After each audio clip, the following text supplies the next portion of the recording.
When I think back to the 1920s, it's like opening an old photo album where every page smells faintly of tobacco and laughter. There was music coming from every corner, whether it was a brass band in the park or a record spinning at the neighbors. Folks dressed sharp even when they had little, and everything about life felt like it was moving faster than before. We were learning to live in a new kind of world, one with bright lights, new machines, and a lot of hope for what was coming next. Mornings in those days had a way of unfolding slow and steady, like the first light creeping through the lace curtains in the kitchen window, and it all started with the radio, that little wooden box sitting proud on the shelf above the sink. We didn't have one in every room back then, not like folks do now, but that one radio was the heart of the house when the sun came up, its dial glowing soft in the dim light as someone, usually my mother or one of the older sisters, would reach up and twist it just so, coaxing it to life with a faint hum that built into voices or music drifting out like an old friend come to visit. The antenna was nothing fancy, just a wire looped around the room or strung out the back door, but it pulled in signals from stations miles away, carrying news from the city or a band playing lively tunes that made even the chores feel lighter, and I'd sit there at the table, still rubbing sleep from my eyes, listening to the crackle settle into something clear. The announcers with their steady, reassuring tones talking about the weather or the latest ball scores as if they were right there with us, sharing a cup of coffee. Breakfast wasn't rushed. It was a time to gather, the smell of fresh coffee perking on the stove mixing with the sizzle of bacon in the cast-iron skillet, and that radio kept everything connected, playing a waltz or a crooner's voice that wrapped around the clink of forks on plates, making the ordinary feel a touch special, like we were part of something bigger than our little corner of the world. Sometimes the signal would fade in and out, especially if a storm was brewing outside, but that only made you appreciate the moments when it came through strong, the music swelling just as the biscuits came out of the oven, golden and warm, and we'd pass the jar of homemade jam around, the kind made from berries picked in summer, while the radio man signed off with a cheerful good morning that echoed what we all felt deep down. I remember one particular morning, clear as yesterday, when the radio caught a live broadcast from a Chicago station, some fellow reciting the prices at the stock exchange, but then it switched to a jazz number that had my father tapping his foot under the table, his calloused hands wrapped around his mug, and even though he worked long hours at the mill, that simple sound brought a smile to his face, reminding him there was rhythm in the day ahead, a beat to match the swing of his hammer or the turn of the wheel. The radio wasn't just noise, it was company, especially on those cooler fall mornings when the frost etched patterns on the window panes and you'd huddle closer to the warmth of the stove, the voice from the speaker telling stories of far-off places or playing songs that your grandmother might hum along to softly, her apron dusted with flour from the pancakes she'd flipped just right. We tuned in for the farm reports too, learning about crop yields or market tips that helped stretch the family budget. And it felt good knowing that box on the shelf was bridging the gap between our quiet street and the bustle of the nation waking up, all while we savored those last bites of eggs scrambled with a bit of onion, the yolks running yellow and rich. There was a comfort in it, that daily ritual, the way the radio's warm glow, literally, from the tubes inside, matched the steam rising from our bowls, and it taught us early on that even in a world changing fast with automobiles honking outside and telephones starting to ring in some homes, the best parts of mornings stayed the same. Family close, food on the table, and a voice in the air to guide you gently into the hours ahead. Those kitchen radios, with their polished oak cabinets and dials worn smooth from countless turns, weren't perfect. They'd overheat if you left them on too long, or pick up static from the neighbor's set. But they brought the outside world inside without ever making you leave your chair, and, looking back, that's what made those mornings so dear, a quiet anchor in the stream of time. There was something about hearing the crunch of wagon wheels on gravel early in the morning that told you the ice man was making his rounds, long before you saw him coming down the street with steam rising off the horse's back in the cool morning air. Back then, before electric refrigerators found their way into ordinary homes, that wagon was as important as the postman or the milkman, maybe even more so, because those heavy blocks of ice kept everything fresh and safe to eat. You could tell which houses he hadn't been to yet by the small wooden signs on front porches with numbers printed on them, the pounds of ice each home needed that day. turned up to face the road so he wouldn't have to knock. He'd pull the reins, bring the horse to a stop, and reach back for his iron tongs, strong as they were simple, grabbing a block of ice from the wagon and slinging it over his shoulder like it weighed nothing, though it must have been near 50 pounds. The block would glisten in the sunlight, little rivulets of cold water running down his coat, and by the time he reached our kitchen door you could feel the temperature drop just from that single piece of frozen crystal he carried. He never said much, just nodded or tipped his cap, then crouched down to fit the block into the icebox, a sturdy wooden chest that smelled faintly of pine and cold air, with a metal tray underneath to catch the melt. When he lifted the lid, that cool breath escaped like a secret, and for a moment the whole room felt cleaner, newer somehow, the way freshness can change the feeling of a home without you noticing until it's gone. My mother always made sure to offer him a glass of water, which he accepted with a quiet thanks, the ice in the glass clinking against itself like applause. Sometimes I would stand by the doorway and watch him work, fascinated by the rhythm of it, the smooth, practiced way he moved. No wasted motion, no chatter, just steady hands and measured steps. His wagon smelled faintly of sawdust, because every block sat in a bed of it to keep the pieces from sticking together and to stop them from melting too fast. That smell of damp wood mixed with the sweetness of melting ice is something I still remember, like it's right here if I close my eyes. You could tell how long he'd been working by the state of his apron, patches of it dark from where the ice had rested, little burns of frost on his gloves, but he never seemed in a hurry. There was pride in what he did. He knew that block of ice kept milk from spoiling, butter from softening, and leftovers edible for another day, and that mattered when. Every penny counted. In summer the ice deliveries were almost like a holiday. The neighborhood children would run after the wagon, hoping for the smallest shard or sliver the ice man might chip off, catching it in their hands before it melted away. We'd hold those pieces to our cheeks, laughing at how cold they were, feeling rich with something that disappeared in seconds. Sometimes if he was in a kind mood, he'd pretend to look away while we reached up to grab a bit of the leftover frost from the back ledge of his wagon, feeling the tiny spark of victory at being allowed a piece of his trade. Once he'd driven on, the street would glisten for a few minutes where pieces had fallen, sunlight bouncing off puddles as the day grew warmer. Inside, you could hear the faint crack and sigh of the icebox door closing, the house settling again after his visit. When I think back on it now, that simple routine feels like part of the heartbeat of that time, one of those small services that held daily life together without anyone giving it much thought. You needed the butcher, you needed the cobbler, and you surely needed the iceman, who traveled the same route in all weather, knowing exactly which back gate creaked and where every dog barked. People greeted him by name, shared small talk about the heat, maybe asked after his family, and he'd nod, adjusting his cap before climbing back into his wagon seat, his horse starting forward with a jingle of harness chains. The whole neighborhood would breathe a little easier once his rounds were done, ice chilling the kitchens until evening came. It's strange to think how something so simple, just frozen water cut from a lake in winter and stored away for delivery through summer, could mean so much, but it did. That heavy block wasn't only about keeping food cold. It stood for reliability, for care, for the quiet respect between people who kept each other's worlds running one steady visit at a time.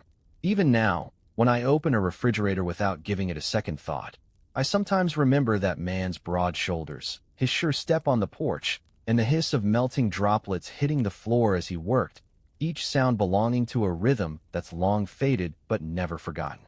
Mornings on the streetcar always had a hum to them, a low, steady rhythm that settled into the bones like an old familiar song.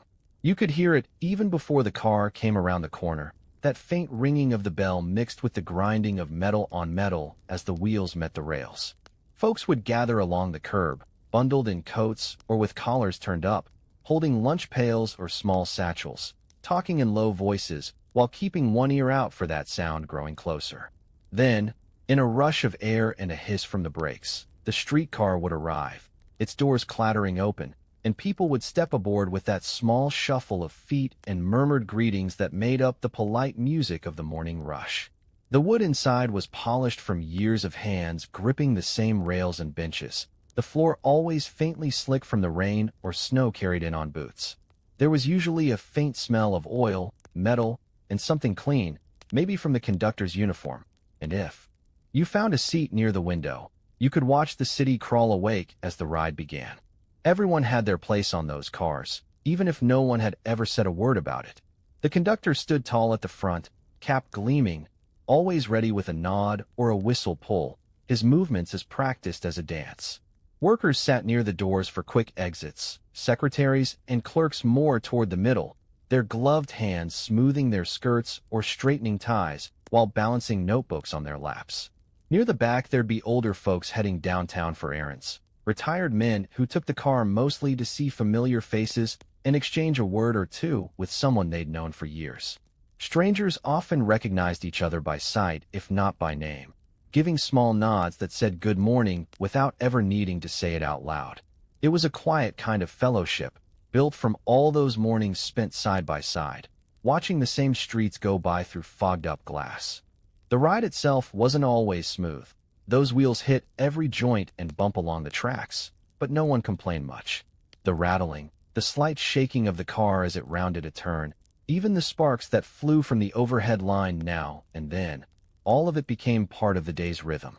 You learned to hold your balance with a soft bend of the knees, to steady your coffee cup without spilling a drop, and to keep your hat pinned in place when the doors opened to a cold gust from the street. Outside, the city slid past in scenes that never changed much. The cobbler sweeping his doorway, schoolchildren walking arm in arm, milk bottles on porches catching the first light. Horses still shared space with automobiles then, though the cars were growing more common every season, their horns adding a sharper edge to the hum of town life.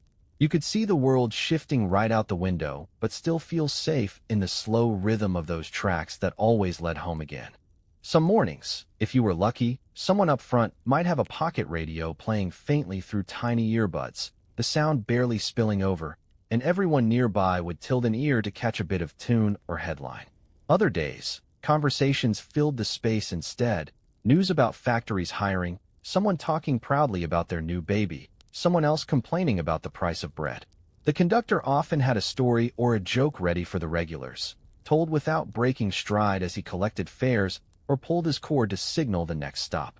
There was a kind of comfort in those small exchanges, the steady sense that you were part of something quietly dependable, that no matter how fast the outside world changed, the streetcar would always keep its schedule, bringing people together in that familiar choreography of stops and starts. When the car hit a stretch of open track, you could gaze out and see the rooftops shining in the sun or the smoke from factories curling upward like threads reaching for the sky. There were moments when the sway of the car and the steady clack of the rails lulled everyone into a shared silence, eyes half focused on nothing, minds wandering toward the day ahead. You could tell when the final stop was near because the energy shifted, people adjusting their collars, gathering their things, readying themselves to scatter into the city once more. The last few riders always wore that same look in their eyes, the quiet determination of people starting another day, each carrying stories the others would never fully know but shared nevertheless through those few miles side by side. I remember stepping off onto the cobblestones, my shoes meeting the ground with a solid sound, the kind that said you were where you needed to be. The conductor's bell would ring one last time before the doors closed, and the car rattled on, sparks flashing as it carried another group farther down the line. Watching it fade into the distance, you could feel both the stillness and the movement of that time all at once, a world turning faster every day, but still simple enough that you recognized every face along your route. Those streetcars weren't just for getting somewhere. They were the threads that tied the days together, carrying laughter, weariness, and all those small unspoken connections that made a city feel like home. Even now, thinking on it, I can almost hear the hum of those wheels again, that steady sound that marked the beginning of everything that mattered in a day. The sound of the newsboys was one of the first signs that the city had shaken off its sleep. Long before the shops opened or the church bells started to chime the hour, you could hear them, sharp voices, young but steady, echoing off the stone buildings and alleyways. Morning paper. Read all about it, they'd call, the rhythm of their shouts blending with the rumble of the first streetcars and the clip-clop of horses making deliveries. Some of them couldn't have been older than 10 or 12, yet they stood tall on the corners with their bundles of newspapers tied up with string, faces smudged with ink and courage. Each one had a route and a routine, a place where regulars would come by to toss a coin and grab a folded sheet without breaking stride. It was part of the pulse of the morning, something you'd recognize anywhere in town, that cheerful defiance in their shouts against the hum of a waking world. I remember one boy in particular, Tommy his name was, small as a rake and quick as a squirrel. He wore a cap that looked too big for his head and a smile that could have sold anything. He'd sling that paper bag across his back like a soldier with his pack, and make his rounds before school, feet flying over cobblestones slick with dew. Sometimes he'd stop by the general store while my father was reading the headlines, ask for a piece of yesterday's bread, and then go right back to barking out the news like it was the most important thing on earth. Train derails in Ohio. Mayor promises new public library. Whatever it was, he said it with the same spark, the same sense that the world was worth paying attention to. That kind of determination stayed with you. Even if you didn't buy a paper that day, you couldn't help but smile watching him dart through the crowd, his stack growing smaller with each shout and exchange. The papers themselves were more than just news. They were the thread that tied everyone to the times. You could read about politics, the price of wheat, a boxing match, or a dance hall opening all in the same issue. The smell of them, that inky, pulpy scent, hung on your hands long after you set one down. I can still picture my father at the breakfast table, unfolding the front page with a creak, smoothing it flat with both palms before reading aloud bits and pieces between bites of toast. The quiet in the room would fill with his voice and the faint scratch of his chair against the floor whenever he turned the page. Everyone leaned in a little closer, listening to words written by people we'd never meet, but somehow trusted to tell us the truth of the world beyond our street. Sometimes the stories were grim. Accidents, crimes, a fire somewhere far away, but they all felt real, part of something larger than our small routines. At the heart of it all were those boys, grinning, serious, restless souls who gave life to the printed word. Rain or shine, they were out there, their stacks wrapped tight when the sky broke open, shouting louder to be heard over the storm. On hot August afternoons, the paper ink would run onto their fingers, leaving black smudges on everything they touched, and still they didn't stop. They'd race each other to the big office buildings, dodging wagons and streetcars, always looking for one more sale before the next edition rolled off the press. For them, it wasn't just work. It was something like independence, a way to stand on their own 2 feet in a world that didn't make things easy for anyone. They carried messages in their hands while the rest of us simply waited to receive them. And yet the newsboys were also part of the neighborhood fabric, known by name to the grocers, the barbers, the policemen who stood on their corners. If someone was missing a delivery, you could bet one of those young fellows would double back and make it right. They looked out for one another too, sharing leftover papers or splitting a coin if someone shorted the other a sale. Watching them, you saw early what grit looked like, what it meant to take responsibility before you were even old enough to need a razor.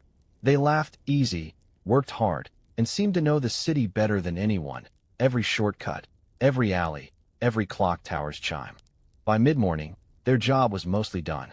You'd see them lounging on stoops, counting their change or reading the very news they'd just sold, lips moving quietly over the bigger words.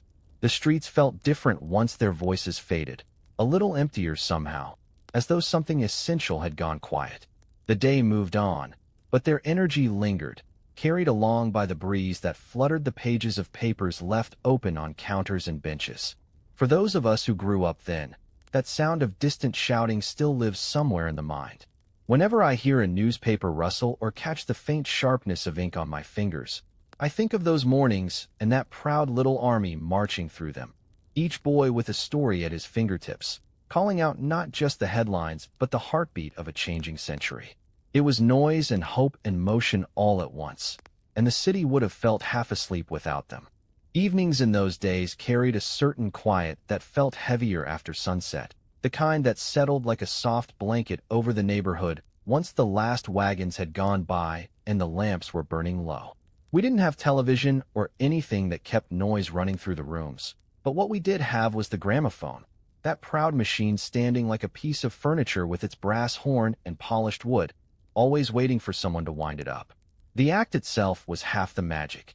You wound the handle slowly until you felt the resistance, careful not to push too far or you'd strip the spring, And when you set the needle down on the record, there was that moment of hush before life came whirring back to the world. A scratch, a pop, and then music, spinning steady and full as if it had been hiding in the air all along, waiting to be called out. We didn't have shelves lined with albums like folks do now.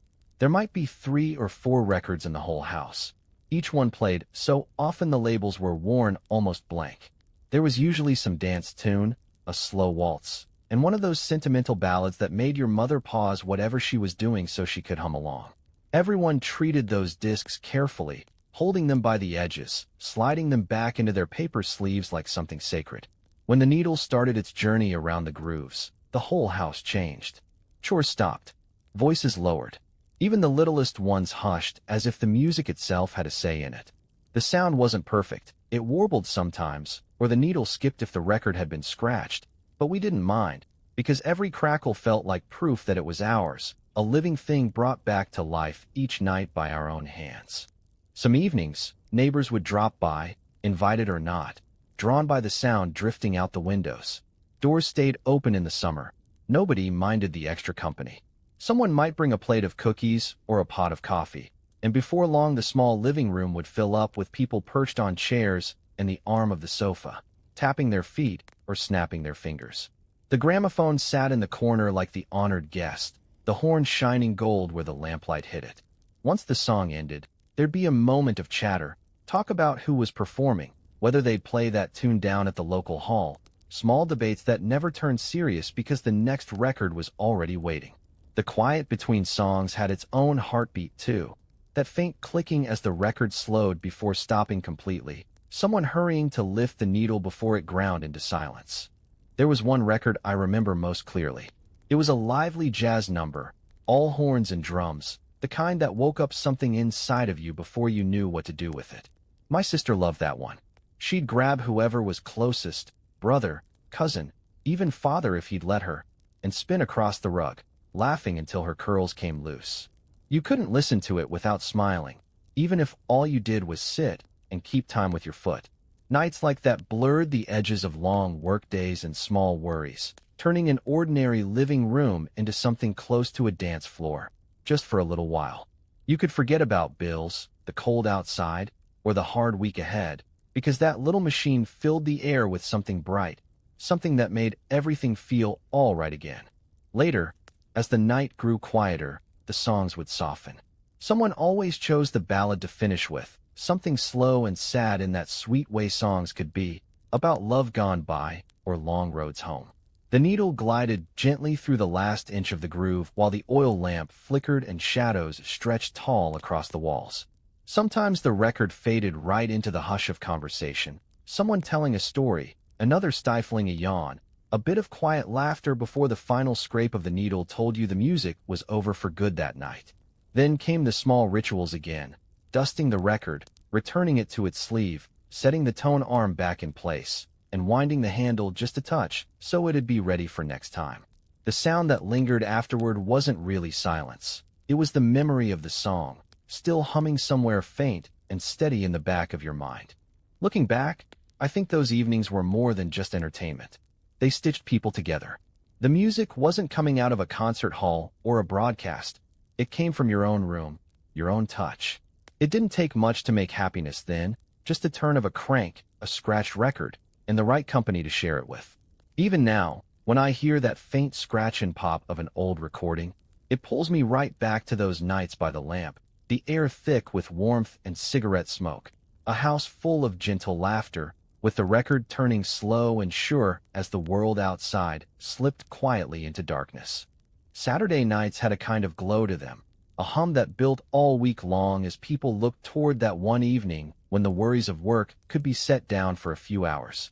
The air changed as the sun went down, the streets filling with footsteps and chatter, and the soft flicker of lights spilling out from the dance halls where the bands were tuning up. You could hear that muffled brass and the steady thump of drums before you even reached the door, the sound carrying out to the sidewalk, calling people in like a promise. Most small towns had at least one hall. Sometimes it was the upstairs of the local lodge, other times the back room of a hotel cleared out with chairs stacked high in the corner, and every bit of it came alive on those nights. You could smell perfume and pipe smoke before you saw a face, and when you stepped in, the whole world seemed to spin a little faster. The first thing that struck you was the light. Gas lamps. Or if the place was fancy, strings of bulbs hanging from the ceiling like stars, cast everything in a warm glow that softened faces and made the brass instruments shine. Men stood by the walls, straightening their ties, finding courage in the mirror or the bottom of a glass, while women smoothed the folds of their dresses and adjusted the pins in their hair. When the band struck up that first tune, it didn't take long before feet found the rhythm. Couples swayed, stepping carefully at first, then brighter and faster as the music settled deep into them. It wasn't about how well anyone danced. It was about laughing, about feeling the beat under your shoes and letting it carry you farther than the week ever could. The bands were small but mighty, maybe 5 or 6 musicians, sometimes only 3 if money was tight, but they played like their lives depended on it. You'd have a clarinet weaving through the air like smoke, the trumpet leading proudly, and the drummer keeping a heartbeat strong enough to lift the whole floor. Some nights they played jazz straight from New Orleans, the kind that made even the shyest souls tap along. Other nights it was familiar tunes everyone could hum without knowing why. The best part was how close it all felt. You could hear the breath behind every brass note, see the sweat glistening on the bandleader's face as he nodded and counted off the next measure. There was no distance between performer and listener, just one room full of people chasing the same melody together. I remember the feel of those evenings more than anything. The wooden floor shifting slightly under all those moving feet, the laughter that rose every few minutes, and the burst of applause whenever someone tried a new step and pulled it off. You didn't have to bring much to belong there, just yourself and a willingness to let go. Some couples danced the Charleston so hard that heels broke or hats went flying, while others stayed near the edge, swaying slow and steady, whispering stories no one else would ever hear. And then there were the moments when the music would slide into something gentle, the kind of tune that seemed to stretch time itself. The chatter died down, and people moved slow enough that you could hear the faint scratch of shoes across the floorboards. 2 hands, one guiding the other. A turn, a smile that meant the week's troubles had slipped away for good, for that moment, at least.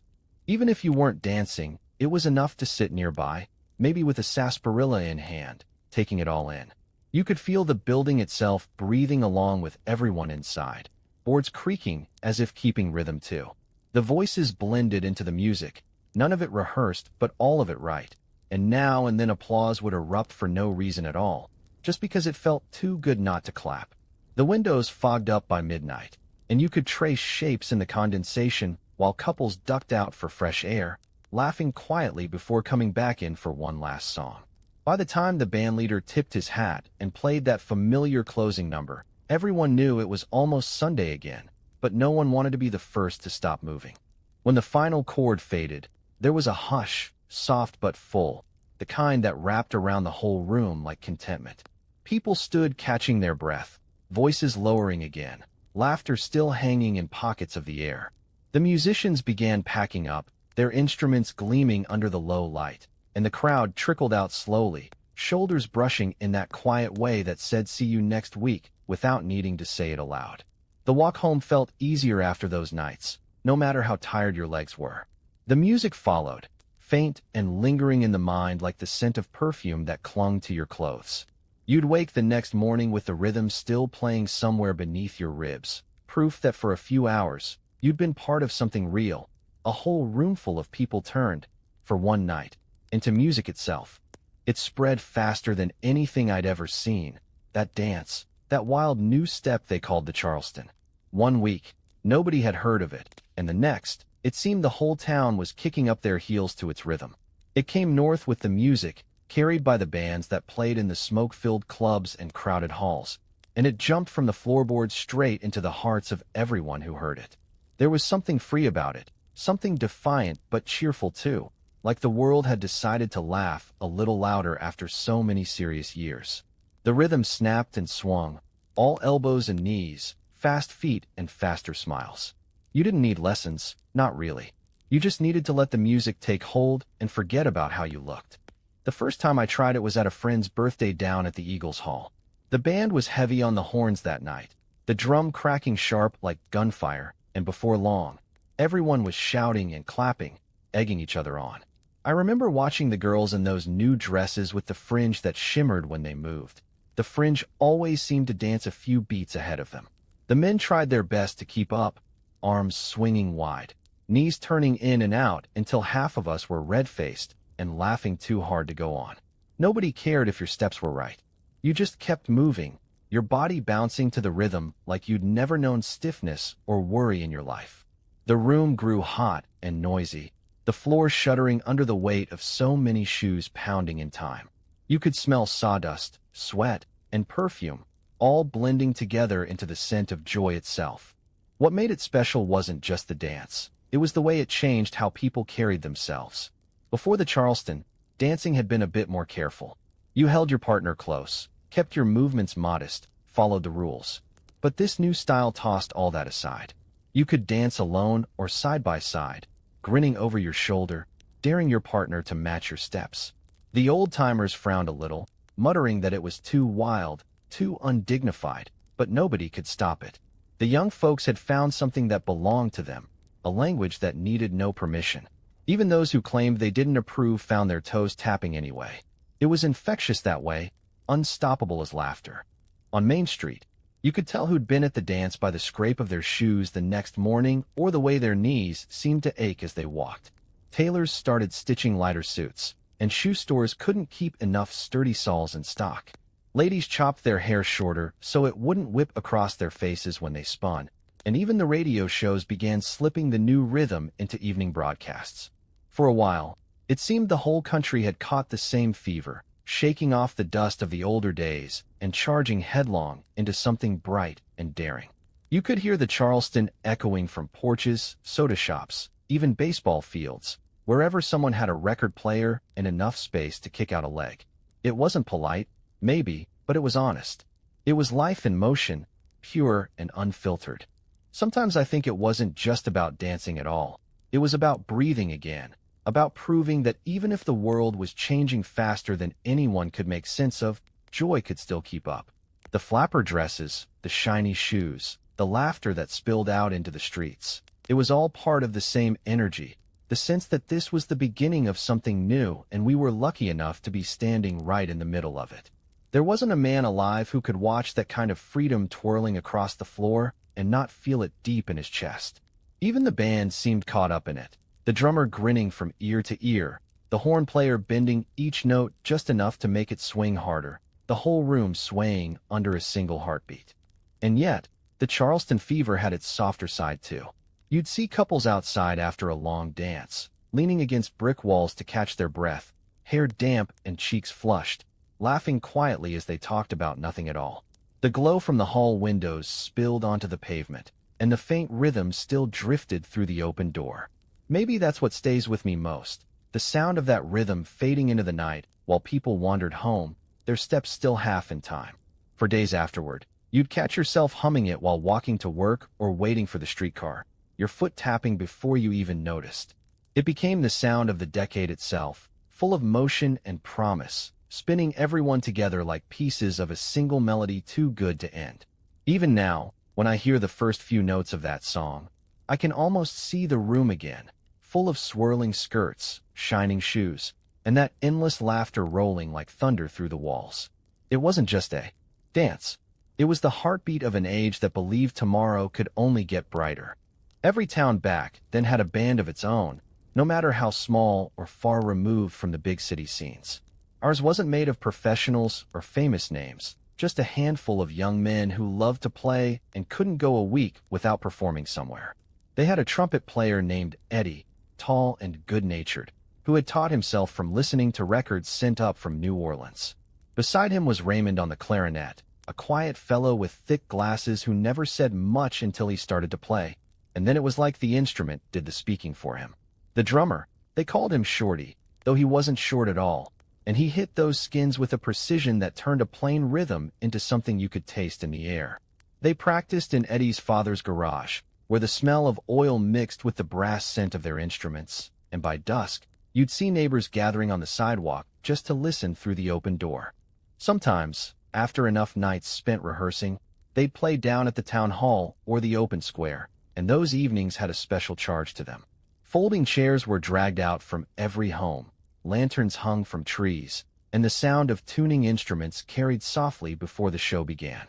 The first notes always seemed shy, but once they warmed into the melody, that shyness melted away like frost in sunlight. They played old standards, and sometimes slipped in something new they'd heard on the wireless, quick rhythms and swinging beats that made people sit up straighter and tap their feet. Folks who claimed they didn't care for jazz always ended up swaying by the end of a number. When the horns, drums, and piano fell into step together, you could almost feel the heartbeat of the time stirring right there in front of you. I can still see how the crowd looked. Women fanning themselves in the warm air, men in their best shirts, children crowding near the front to get a better view. The music lifted everyone out of their ordinary routines, right out of the week of work and dust and worry. That was the gift of those local bands. They didn't just fill the air with sound, they made life seem fuller for a while. The way Eddie leaned back when he hit a high note on that trumpet, eyes closed tight like he was holding on to something too big for words, left people silent for a heartbeat after the song ended. Then came applause, whistles, and calls for another tune. Nobody wanted it to stop, and most nights it didn't. Not until the lamps started running low and someone reminded them they had church in the morning. What struck me most back then was how serious they were about their music, even though it was meant for fun. Each man had some other job. Eddie worked at the mill, Raymond fixed radios, Shorty helped his uncle run the hardware store. But when they gathered to play, all that fell away. They practiced until the sound was tight and alive. Never mind the mosquitoes or the heat or who complained about the noise. There was pride in making something that came entirely from their own hands and breath, a creation that rested for a time on rhythm alone. They didn't do it for fame. They did it because it made everything better, better days, better moods, better nights. You can't teach that. It's just something that was inside them, same as breathing. Every now and then, a new musician would join for a song or two, a fiddler from the next town, a boy with a banjo whose timing was rough, but whose heart was right, and somehow it always worked. Nobody cared if a note strayed here or there, because the point wasn't perfection. What drew people back again and again was that shared spirit, that steady pulse of hometown pride echoing through every refrain. There were times when the rhythm got so hot that even the folks sitting still would find themselves clapping in time, cheeks flushed, chairs rocking slightly forward on two legs, as if they might join the dance at any moment. It was impossible not to feel part of it all.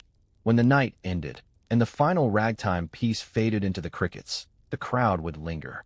You'd hear voices low and easy, the shuffle of shoes on dirt, laughter as everyone said their goodbyes, promising to come back the next week.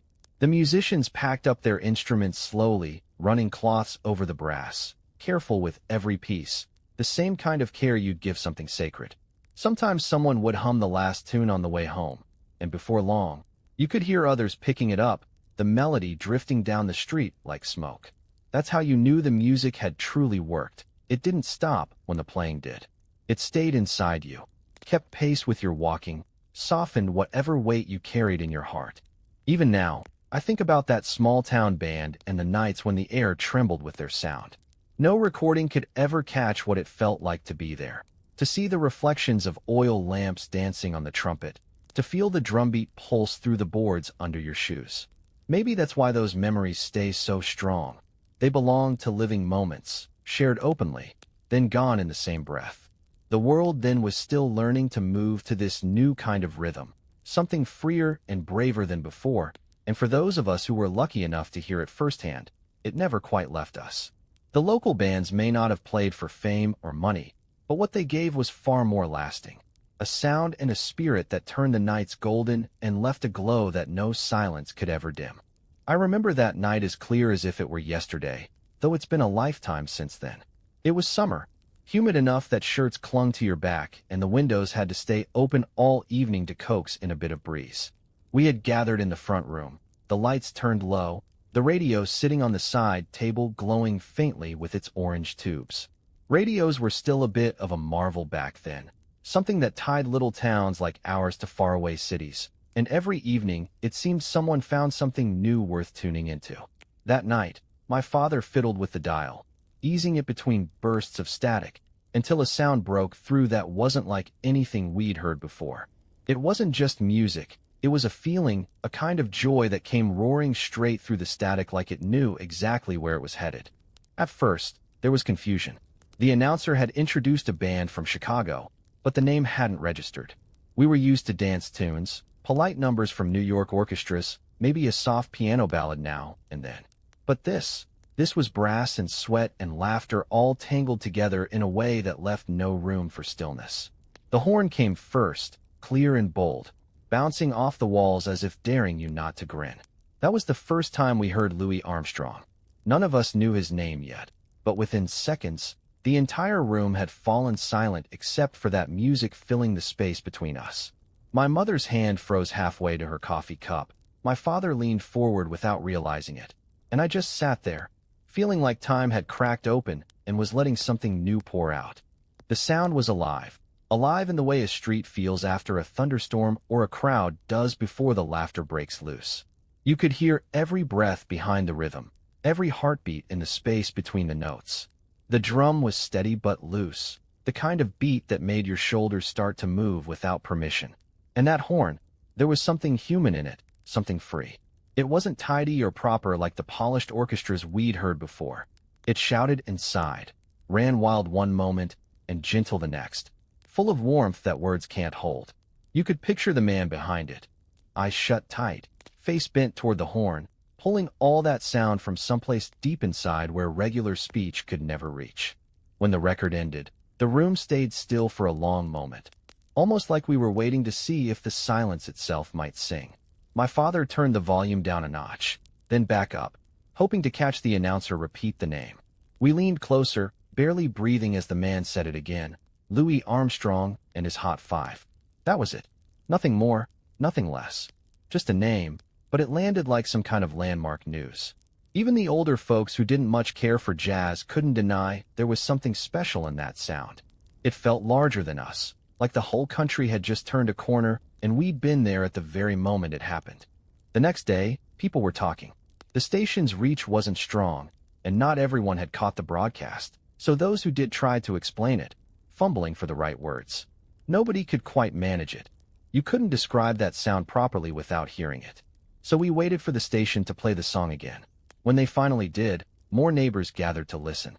Chairs were pulled closer to the radio, the air thick with anticipation. This time, it hit even harder because we knew what was coming. You could feel something in the room changing with each note, as if everyone had been waiting for this kind of freedom without realizing it. That night changed how people thought about music in our town. The local bands started adding new rhythms, trying to chase that spirit they'd heard through the static.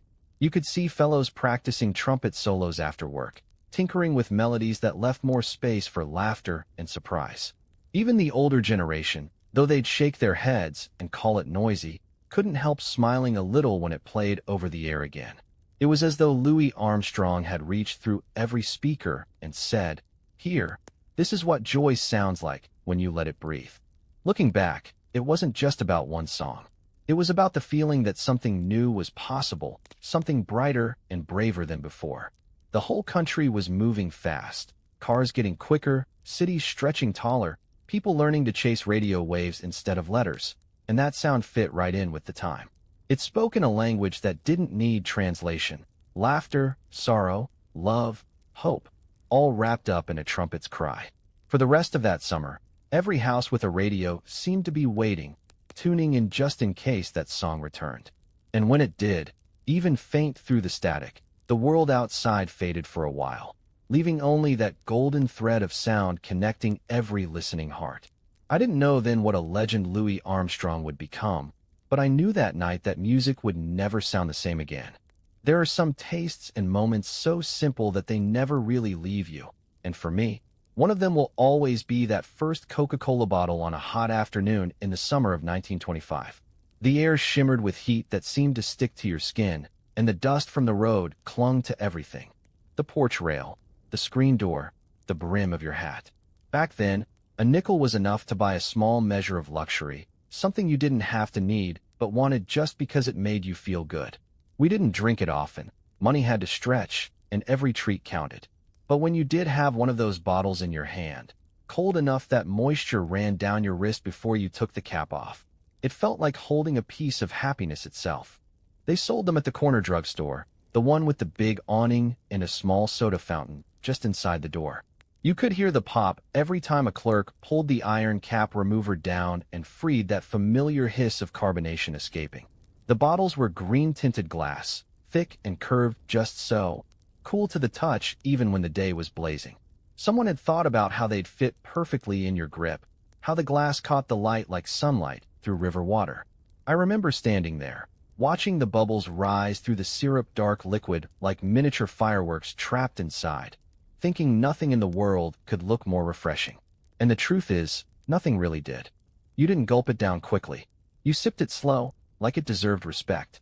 The flavor hit sharp and sweet all at once, colder than anything else you'd have back then short of ice from the box at home. There was something about how it fizzed at the back of your throat, the way the taste lingered even after it was gone. The first drink always made you straighten up a little, breathe in and out as if you'd caught a second wind. We'd sit on the stoop just outside the store, stretching our legs and talking about nothing in particular, passing the time until the shadows got long.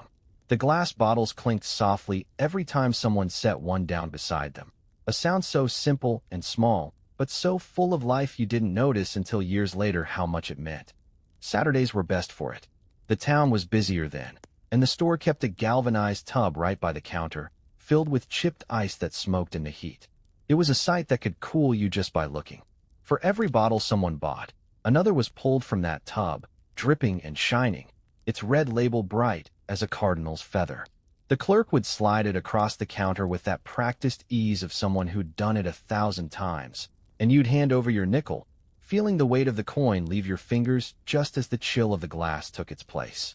People came and went, but everyone left with that same small smile of satisfaction on their face, the one that told you the world might not be easy, but it still had plenty of moments worth living. The bottles themselves were kept after, washed and reused more times than anyone could count. Some families lined them on the windowsill to catch the light in the mornings, while others used them for flowers, or to store buttons, or for sweet tea when nothing else was clean. You couldn't just throw something that pretty away. They became part of our homes, those little pieces of soda glass with faint scratches that caught the afternoon sun. Every mark was a story. How many hands had held that bottle? How many summer days it had seen? I remember too how neighbors would share. If someone bought one for the group, it was passed around without a second thought, each person taking a sip and laughing when the bubbles made their nose tingle. It wasn't the drink itself that made it special, it was what it represented. A pause from work, a few minutes in the shade, a moment to taste something sweet in a life that didn't always have much time for sweetness. Even the older folks, who pretended to think it was a childish indulgence, couldn't resist stealing a sip now and then. I caught my father doing it once, taking that small drink, closing his eyes, and letting out a quiet sigh that said more than any words could. Sometimes, in the evenings when the day finally cooled, the store's clerk would sweep the sidewalk and the faint scent of cola would rise from the empty crates stacked by the door. That smell carried farther than it should have, mingling with the warm air and the hum of crickets, a soft reminder of all the simple things that stitched life together. I think about that sometimes, how those little bottles held more than a drink. They held a time when joy came easy, when something as small as shared refreshment could make an ordinary day shine.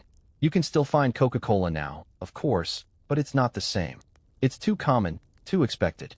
Back then, it was magic in a bottle, and when that cap came off with a hiss, you weren't just quenching thirst, you were tasting a piece of a world that believed everything new was still good, and that something so small could make life sparkle, even for just a few minutes under the sun. There was something special about the feeling of new fabric between your fingers, the scent of it faintly powdery, touched with starch from the shop. A new dress wasn't just clothing in those days. It was cause for a small celebration. You have to remember that not everything came easy back then. Materials were dear, and sewing took hours of patient hands and good light.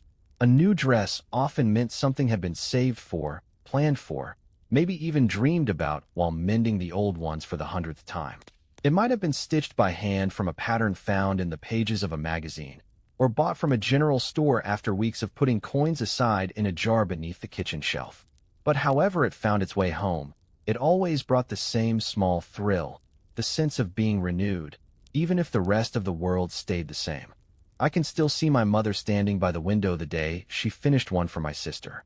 The fabric was a soft blue cotton with little white flowers scattered across it, the sort of print that looked cheerful without being too proud. She turned slowly, smoothing it over her hips, the hem falling just so. It wasn't fancy, not compared to what folks in the city wore, but to us it might as well have come straight from a Paris window. She laughed a little, shy at the attention, her cheeks flushed deeper than the pink in her thread basket. My father looked up from his paper and gave a quiet whistle of approval. That was enough. It meant she looked beautiful, and the day felt brighter for it. We all knew what it cost, not just the nickels and dimes, but the hours taken from other things, the laundry, the mending, even rest. That's why it mattered. Clothes weren't throwaway then. They carried the story of their making. You could look at a dress and see where someone's care had gone into it. The tidy seam, the neat collar, the stitched hem so straight, it almost looked done by machine. And when a person put it on, it changed the way they stood. There was a quiet pride to it, a lift to the shoulders, a certain softness around the eyes. You'd catch someone catching their own reflection in a shop window and smiling before they remembered themselves. It didn't happen often, that kind of simple vanity that hurt no one. Sundays brought out those new dresses most often. Town folks would walk to church in colors that made the street look like a moving garden. Golds, blues, soft creams, and every now and then, something daring like red or plum. The sound of polished shoes on the wooden steps mixed with laughter and the rustle of skirts. Inside, the scent of perfume and pressed fabric filled the air with something cleaner than any incense could match. You could tell who had worked hardest on their outfit by the way they sat, careful not to wrinkle or snag it. Afterward, everyone would spill onto the green outside to exchange greetings, nodding and admiring each other's handiwork. Compliments came easily then, and each one was honestly meant. There was no rivalry in it, just recognition that everyone was trying to bring a bit of grace into their lives. I remember my sister saving her blue dress for the next town dance. The whole afternoon before, she ironed it twice, humming to herself while the room filled with the warmth of the iron and the faint scent of cotton. When she finally came down the stairs, the lamplight caught the fabric sheen, and for a second you forgot everything else, the dust outside, the noise of the street, the scrape of the radio in the next room. That little moment was enough to remind you that even in a world that could be hard and uneven, beauty still found places to settle quietly. And when she came home later, her shoes scuffed and her eyes bright, I think we all felt a kind of shared joy, knowing that something as simple as a new dress could carry someone through a night of dancing and back again with a heart lighter than when she left. Over time, some of those dresses would be altered, shortened, passed down, or turned into something else. A worn hem might be cut away to make a child's frock, or the sleeves repurposed for home sewing projects. Nothing went to waste. Yet somehow, the memory of that first wear stayed alive. Not the garment itself, but how it had made you feel, that rare sense of being fresh and certain in yourself. You could see it in old photographs, a tilt of the chin, a glimmer of pride in the eyes, a small smile that said, "This is me, for now at least, just as I want to be." Sometimes I think people today miss what it meant to wait for something, to earn it through patience and care instead of reaching for it without thought. That waiting gave weight to everything we had. A new dress wasn't only a new color or style, it was a chapter of life stitched by hand. When I close my eyes, I can still hear the sound of the needle tapping against the wooden table, the whisper of thread pulling through fabric, the soft sigh from the seamstress who knew that, by morning, someone she loved would walk taller because of what she made. That was the quiet joy of it, the joy of creation, of giving shape to hope with your own two hands. In a decade that seemed to move faster every year, these small triumphs of care and beauty were how people kept their footing, how they reminded themselves that life could still be sweet, one stitch, one dance, one dress at a time. Saturday nights at the picture show were the beating heart of small-town life in the 20s, something that folks looked forward to all week long, saving a dime here, another nickel there, just to buy a ticket and spend an evening in the soft glow of flickering light. The theater sat on the corner of Main Street, its front decorated with big painted posters showing faces frozen mid-expression, stars of faraway worlds and stories bigger than any of us could imagine. The marquee always glowed warm against the dark, buzzing faintly from the bulbs that formed the movie's title, and that gentle hum made your chest feel light before you ever stepped inside. You could hear the laughter and chatter spilling out from the lobby even before the doors opened, and that sound alone promised escape from the ordinary grind of daily life. The building smelled of popcorn and sawdust, sometimes with the faint trace of oil paint from the freshly touched-up posters. You'd buy your ticket from a man in a cap behind the little window, tear it halfway yourself, and step into a world that never seemed to lose its charm. The usher, dressed sharp even in that small theater uniform, would nod you along, pointing your way through the carpeted aisle with his flashlight even though everyone already knew exactly where they liked to sit. Some stayed near the back, wanting to whisper or stretch out their legs. Families gathered toward the middle rows so the children could see clearly without fussing. And the young couples, well, they always seemed to find reason to linger in the shadows at the far sides, just near enough to the screen to let its glow hide them. When the lights went down, the whole room transformed. Conversations faded until only the soft rustle of candy wrappers and the distant click of the projector filled the space. Then came the first flash on the screen, bright and sudden, and within seconds the world around you disappeared. We didn't have sound pictures at first, just the silent films with their rolling title cards and the pianist stationed at the front corner, fingers flying over the keys to match every chase, every kiss, every burst of laughter. Sometimes he'd make mistakes, losing his place for a second, and the audience would chuckle softly, forgiving him instantly because he was one of us, and because that shared imperfection made the night feel warmer. The pictures themselves had a kind of magic that words can't quite carry. The faces seemed larger than life, glowing in shades of white and silver, perfect and unreachable. Stars like Clara Bow and Rudolph Valentino became familiar companions, their expressions known as well as those of our own neighbors. The way the audience responded was its own performance. People gasping together, laughing together, sometimes crying quietly in the dark as the piano softened into the lower keys.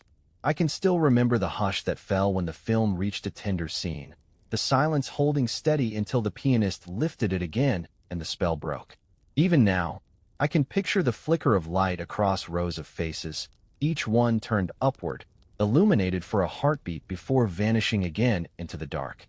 For the children, the picture show was a dream that lingered long after the final reel, full of cowboys and heroes, wild adventures, and make-believe lands.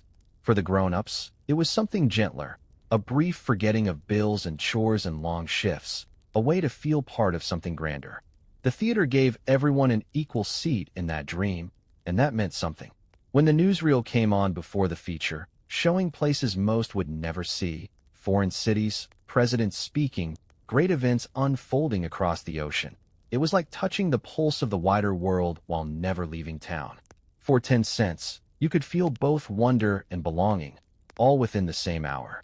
After the final scenes rolled and the lights came back up, the crowd was slow to move, blinking back to reality as though stepping from one life into another. People stretched their legs, children chattered excitedly about their favorite moments, and the pianist wiped his brow with a small towel, still smiling shyly at the scattered applause. Couples linked arms as they made their way up the aisle, talking in low voices, not quite ready to let the magic go. Sometimes a few lingered in front of the posters outside, tracing the painted faces with their eyes, already wondering what next week's show might be. Outside, the night air felt cooler than before, the noise of crickets louder, and the whole street buzzed quietly with the leftover hum of excitement. Theater nights like that meant more than most people realized. In a decade hurtling forward with automobiles, wireless radios, and new inventions at every turn, the picture show was one of the few places where everyone stopped moving. For an hour or two, time held still, and the stories told on that silver screen became pieces of people's hearts. Even now, whenever I pass an old theater sign, no matter how faded or worn, I think of those small-town nights, the soft chatter in the dark, the beam of light slicing through a haze of dust as the reel spun its steady rhythm. It felt, back then, like the whole future might be made out of light and laughter, and for those few hours on Saturday evenings, we believed it completely. The smell of sugar was something that could stop you in your tracks back then. It seemed to float through the air around every corner store, soft and rich, mingling with the scent of coffee and fresh bread until your mouth watered before you even stepped inside. The candy counter wasn't just a display. It was a small kingdom of colors and promises spread out behind curved glass, shining like treasure in the afternoon light. The shelves were lined with neat rows of jars, each filled to the brim with peppermints, lemon drops, licorice twists, caramels wrapped tight in wax paper, and strings of candy buttons stuck to long sheets of paper like tiny edible jewels. To a child, or anyone who still had a bit of wonder left in them, it looked like magic made real, something you could carry in your hands for the price of a single coin. Nickel sweets, they called them, though some of the smaller ones you could still get for a penny if you were lucky. A nickel was enough to make you feel rich, the way you'd weigh it in your palm, thinking carefully before choosing. The shopkeeper, often an older fellow with a kind face and spectacles perched low on his nose, would smile patiently as you went back and forth between jars, trying to decide whether you wanted chocolate drops that melted slow and creamy or jawbreakers that lasted nearly all day. There was an art to choosing, a ceremony to it. You didn't rush. You pointed, watched the scoop dip into the jar, and waited as he poured the little candies into a small white paper bag, folding it neatly across the top before handing it over with the faintest rustle. That sound of paper crinkling in your hand. It might have been the most perfect sound there ever was. On Saturdays, there'd always be a crowd of children lined up near the counter, every one of them clutching a few coins, faces pressed against the glass as they planned their purchases like generals plotting a campaign. Behind them, their parents shopped quietly for household staples, flour, soap, kerosene. But for the young ones, the candy counter was the only part that mattered.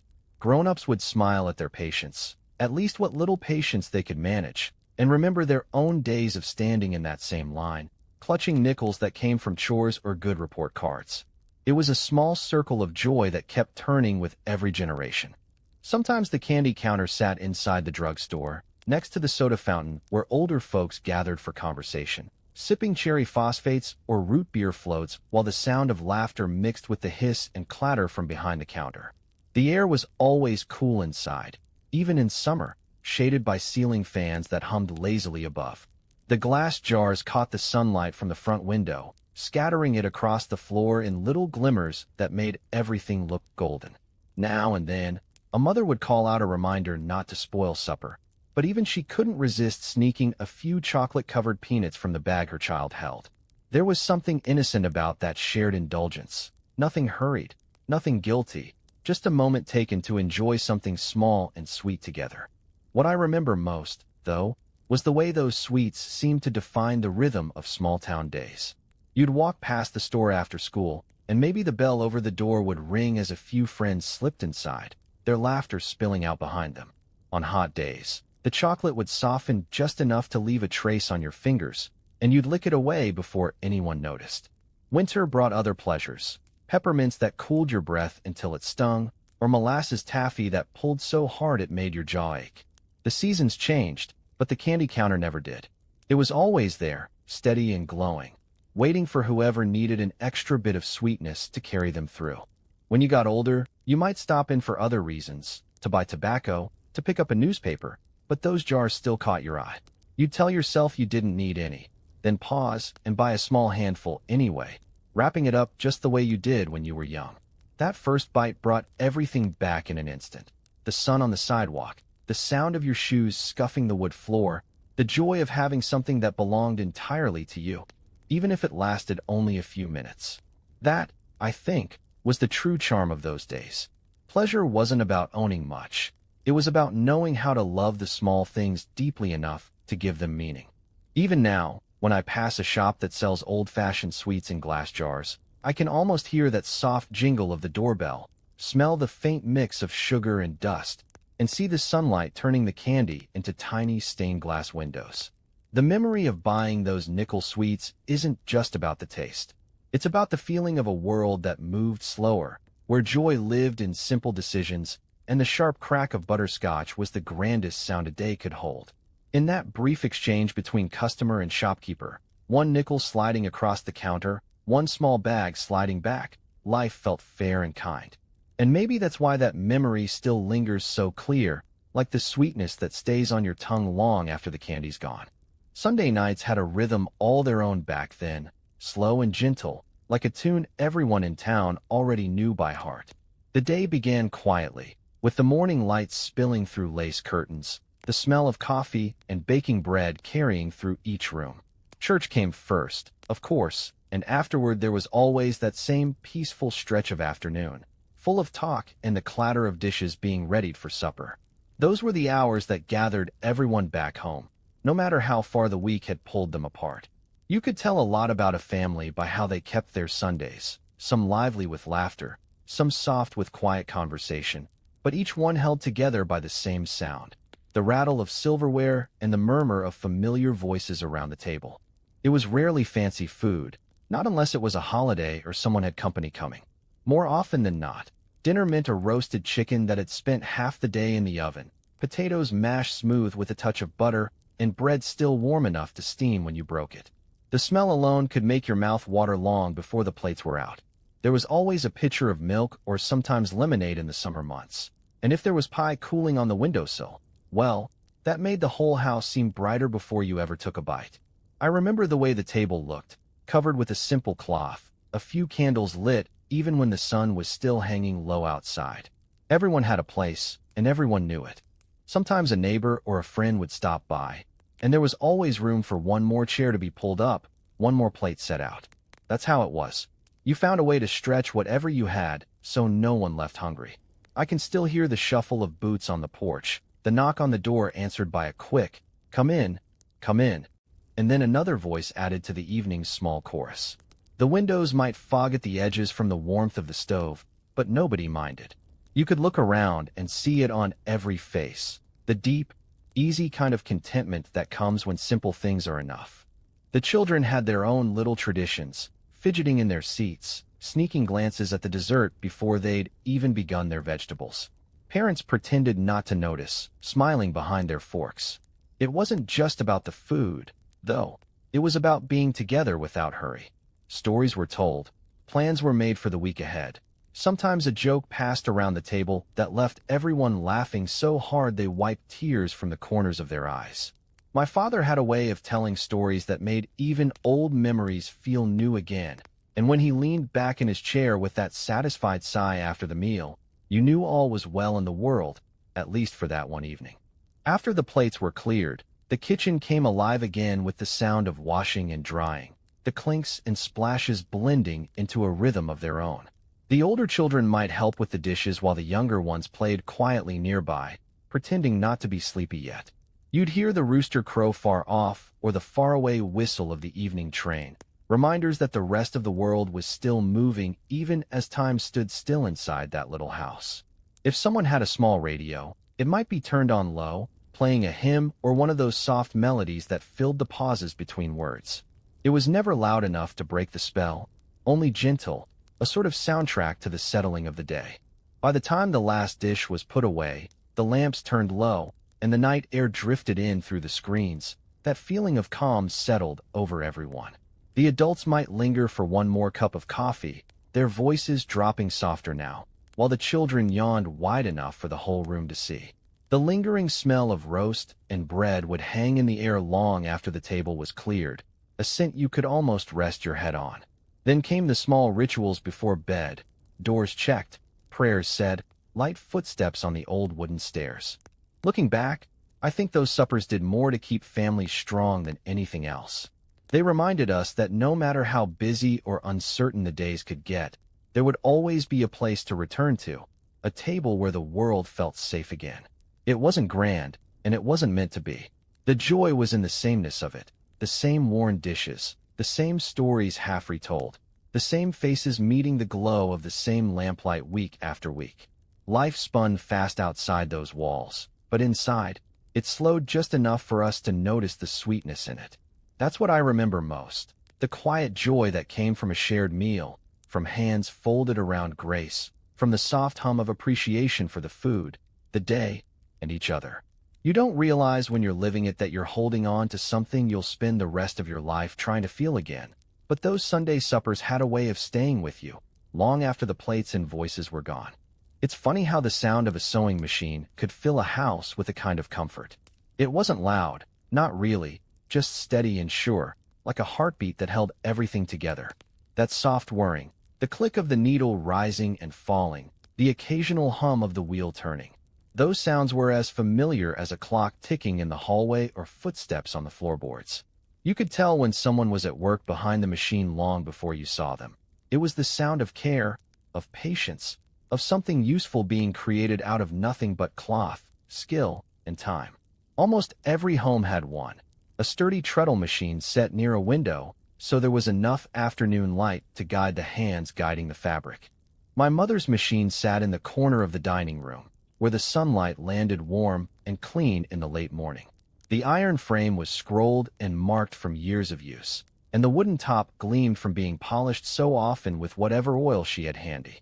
When she worked, you could see her foot moving on the treadle in a slow, certain rhythm, her heel and toe in perfect time with her hands. The wheel turned smooth, the needle darting through the fabric like a small silver bird.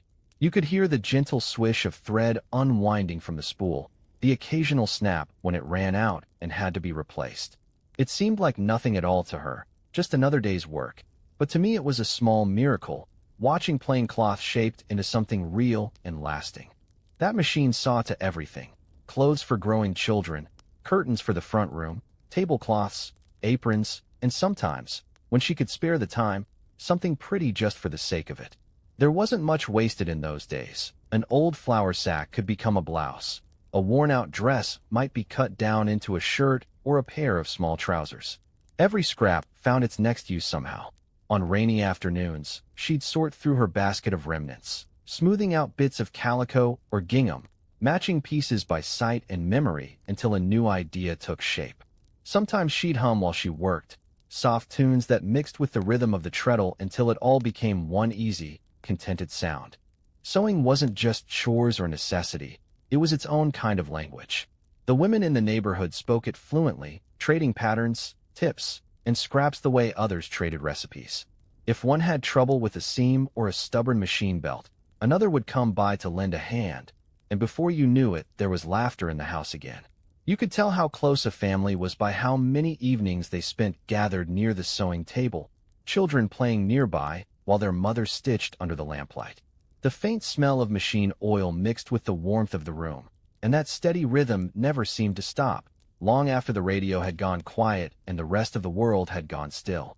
There were times when the machine carried more weight than anyone knew. During hard years, when new clothes were a luxury and every garment had to last a little longer, that treadle kept turning. You'd see the same jacket made over twice, turned inside out, given new lining to hide the wear. The hands that worked that machine didn't complain. They just kept stitching, making do, making it better. I can still remember watching my mother mend a tear in my shirt after supper one evening, the golden lamplight falling across her face as she squinted to guide the fabric through the needle. When she finished, she held it up with a small smile, proud not because it was perfect, but because it was done, and done with love. Children learned early how to help. The girls might be taught to thread the needle, to wind the bobbin straight and even, while the boys learned to oil the moving parts or fix the belt when it slipped. It wasn't so much that it was women's work or men's work, it was family work. Everyone knew how important it was to keep that machine running. There was pride in that self-reliance, in not having to rely on a store for every small need. Owning a sewing machine meant independence. It meant being able to create comfort from fabric and thread, to clothe your own, to keep things beautiful and well-tended even when times were lean. Sometimes in later years, I would stop by the old house and catch that same sound coming from the next room. My mother still worked the treadle then, her hair silver now, glasses perched on her nose, the same calm expression she'd always worn.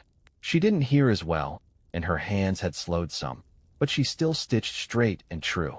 Each familiar sound, the foot tapping the pedal, the hum of the wheel, the faint click of scissors at the end, was like a song from another part of life. It filled the rooms with warmth, even as the years emptied them out one by one. When I think about her now, I hear that sound before I picture her face. It was the heartbeat of home, steady as time itself. The rhythm of that sewing machine spoke of patience and care, of quiet strength and love made visible in every repaired seam. She could have told her story in words, but she didn't need to. It was all there in the things she made, in the soft dresses, the mended shirts, the patched quilts that still hold their shape to this day. That rhythm is gone from the house now, but sometimes when the wind catches the curtains just right, I imagine it again, faint and constant, reminding me that creation and care, once started, never truly stop. Evenings had a way of slowing down back then, as if the whole town took a deep breath once the daytime gave up its noise. When the sun slid behind the houses and the air turned soft and full of crickets, people came out onto their porches without even thinking about it. Every home had one, some wide and deep with swings hanging on chains, others little more than 2 steps and a railing, but all of them faced the same direction, open to the street and the faint rhythm of life passing by. The porch was where the day settled and families found each other again. You didn't need a reason to sit there. It was enough just to be in the air, rocking slow, the boards creaking under your heel, and watching the last light fade. The days could be long and hard, full of noise from factories, streetcars, or the chatter of neighbors, but by dusk, everything softened. You'd hear screen doors slap shut one after another, the calls of mothers telling children to come in, the low whistle of a man walking home from work. Lamps began to glow in windows one by one, and the porches filled as though a quiet curtain had lifted. Most nights, someone would bring out a fan or a jug of lemonade, set it by the steps, and just talk until the sky had gone completely dark. The talk wasn't about anything important. Usually the weather, local gossip, a story someone had heard at the barber shop, but that was the beauty of it. The words weren't meant to change anything. They were there just to pass between people like friendly small gifts. I can still see my father leaning back in his chair, one leg crossed over the other, the glow of his pipe marking the rhythm of his thoughts. My mother sat beside him, shelling peas into a tin bowl that rang quiet with every toss. The smell of fresh earth and dew hung in the air. A neighbor's dog might bark somewhere off, answered by another half a block away, and now and then you'd hear the faint laughter of someone telling a good story down the street. Time didn't matter much. It was measured by how far the moon had climbed or how many lamps had burned down along the road. People walked slower then, strolling instead of rushing, tipping their hats or waving as they passed.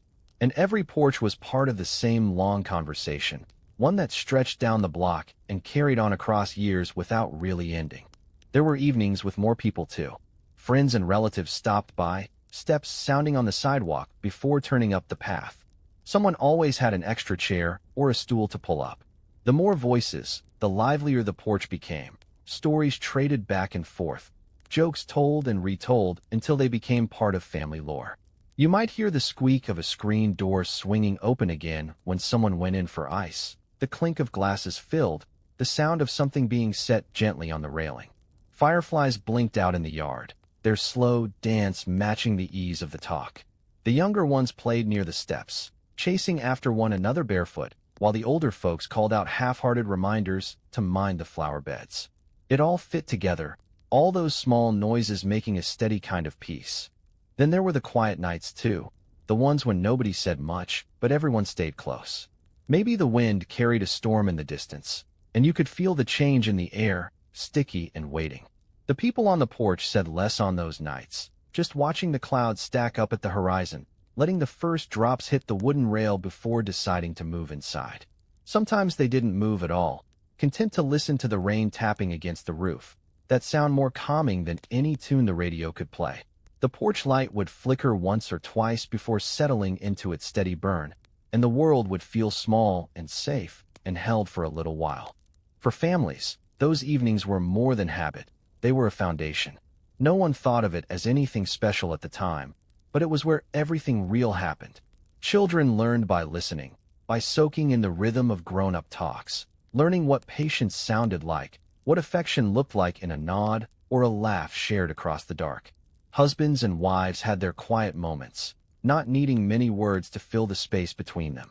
If something had gone wrong during the day, you could talk it through under that same light, the night air smoothing things over in a way that only time and stillness can. Looking back, I think those porches were what kept neighborhoods feeling like home. They were our front row seats to daily life, the place where we watched the world change, bit by bit, while still believing in the steady comfort of what stayed the same. When I walk past an old house now and see a porch swing hanging loose and blank, I imagine the ghosts of those old evenings still sitting there, keeping each other company. The air might carry the same smells: cut grass, lilac, kerosene from the lamps. And if you listen close enough, maybe you can still hear that low hum of voices, drifting easy and slow. Because that's what life really was back then. Not the big moments, but the ones you spent on a porch at dusk, unhurried, watching the world turn gold and then gray, talking just enough to remind yourself that you belonged exactly where you were. Nights began slowly in those days, never rushed, easing in like a soft tide after the work of daylight. There was always a kind of calm that came once supper was done, the dishes stacked to dry, and the house took on that quiet hum that told you the day had come to rest. The lamps would be lit one by one, their steady glow making small islands of light in each room. In our house, the favorite place was the sitting room, where the old oil lamp stood on the table by the window. Its flame had a sound to it, a faint whisper, the glass warm under your hand when you turned down the wick. That was where we gathered most nights before bed, the air full of that warm, golden color that only lamplight can give. Children would gather on the floor, their heads resting against someone's knee, their hair catching the light as someone spoke. There'd be the faint rustle of the wind outside, maybe a cricket or two near the sill, and the soft shifting of feet as everyone settled. The day's noise, the clang of tools, the chatter on the streets, the sound of streetcars, faded away, leaving room for the gentler sounds of night. Breathing, chairs creaking, the occasional spark of the lamp when the oil flickered low. That was when stories came alive. They weren't read from books very often. Most were spoken, passed down carefully from one voice to another, shaped over the years until no one really remembered where they'd begun. My grandfather was the keeper of the stories in our house. He would lean back a little in his chair, his voice slow and deep, carrying every word like it had weight. He didn't rush a single line. He'd tell of places he'd seen as a younger man, of old friends, of winters when the snow piled higher than fences. The children always listened wide-eyed, half in awe, half comforted by the familiar way every tale began and ended. Each story carried a lesson, though he never said it like that. He let the words do the teaching, the way the best storytellers always do. Sometimes he'd tell something funny, the kind of tale that made the younger ones burst into laughter before they tried to stifle it with their hands. Other nights it would be gentler, softer, something that carried quiet in its pauses. When the story turned serious, the lamp seemed to dim along with the tone of his voice. You could see the flame flicker against his face, the years showing clear in the lines around his mouth and eyes. He had lived through harder times, and those stories were reminders of how much people could endure with grace and patience. He never spoke of hardship to make anyone feel sorry. He spoke of it to show how hope always found a way, even in small corners of life. A story about a barn lost to fire became a story about how neighbors came together to rebuild it before the next harvest. A tale about a lost hour on a freezing road ended with a stranger's shared coal fire and a cup of tea. They weren't fairy tales. They were pieces of real life, polished smooth by time and told with love. There were stories from books too, of course. My mother kept a small collection by the bedside, a Bible, a book of poems, and an old edition of Aesop's fables. She'd read them in her even voice, tracing the words with her finger while we leaned in to see the pictures. The light from the lamp stretched across the pages, yellow and soft, making the ink shine faintly. Some nights, the oil would start to run low before she finished, and her voice would grow quieter, as if adjusting with the fading light. When she finally closed the book, everyone sat a moment in the hush that followed, not wanting to break the spell just yet. It's hard to explain, but there was something about those nights that made the world seem kinder, as if the lamplight itself tucked everything neatly into place. Outside, the wind might rise and fall, carrying the scent of rain or dust through the cracks of the window, but inside, it was warm and steady. The lamp's glow reached just far enough to make the room feel whole. It didn't matter if the furniture was old or the wallpaper faded. What mattered was that soft light, those familiar voices, and the way the day's troubles seemed to fade in its warmth. When the stories were done, the lamp would be turned low, the flame shrinking to a tiny blue dot before it was snuffed out. The smell of burnt wick lingered in the air as blankets rustled and footsteps creaked across floorboards. The smaller ones were carried to bed, already halfway asleep, their dreams shaped by tales of foxes, sailors, and brave men who never gave up. The older ones moved slower, whispering goodnights in voices just above a breath. Soon only the clock ticked, a metronome to the ending day, and the world outside turned completely dark.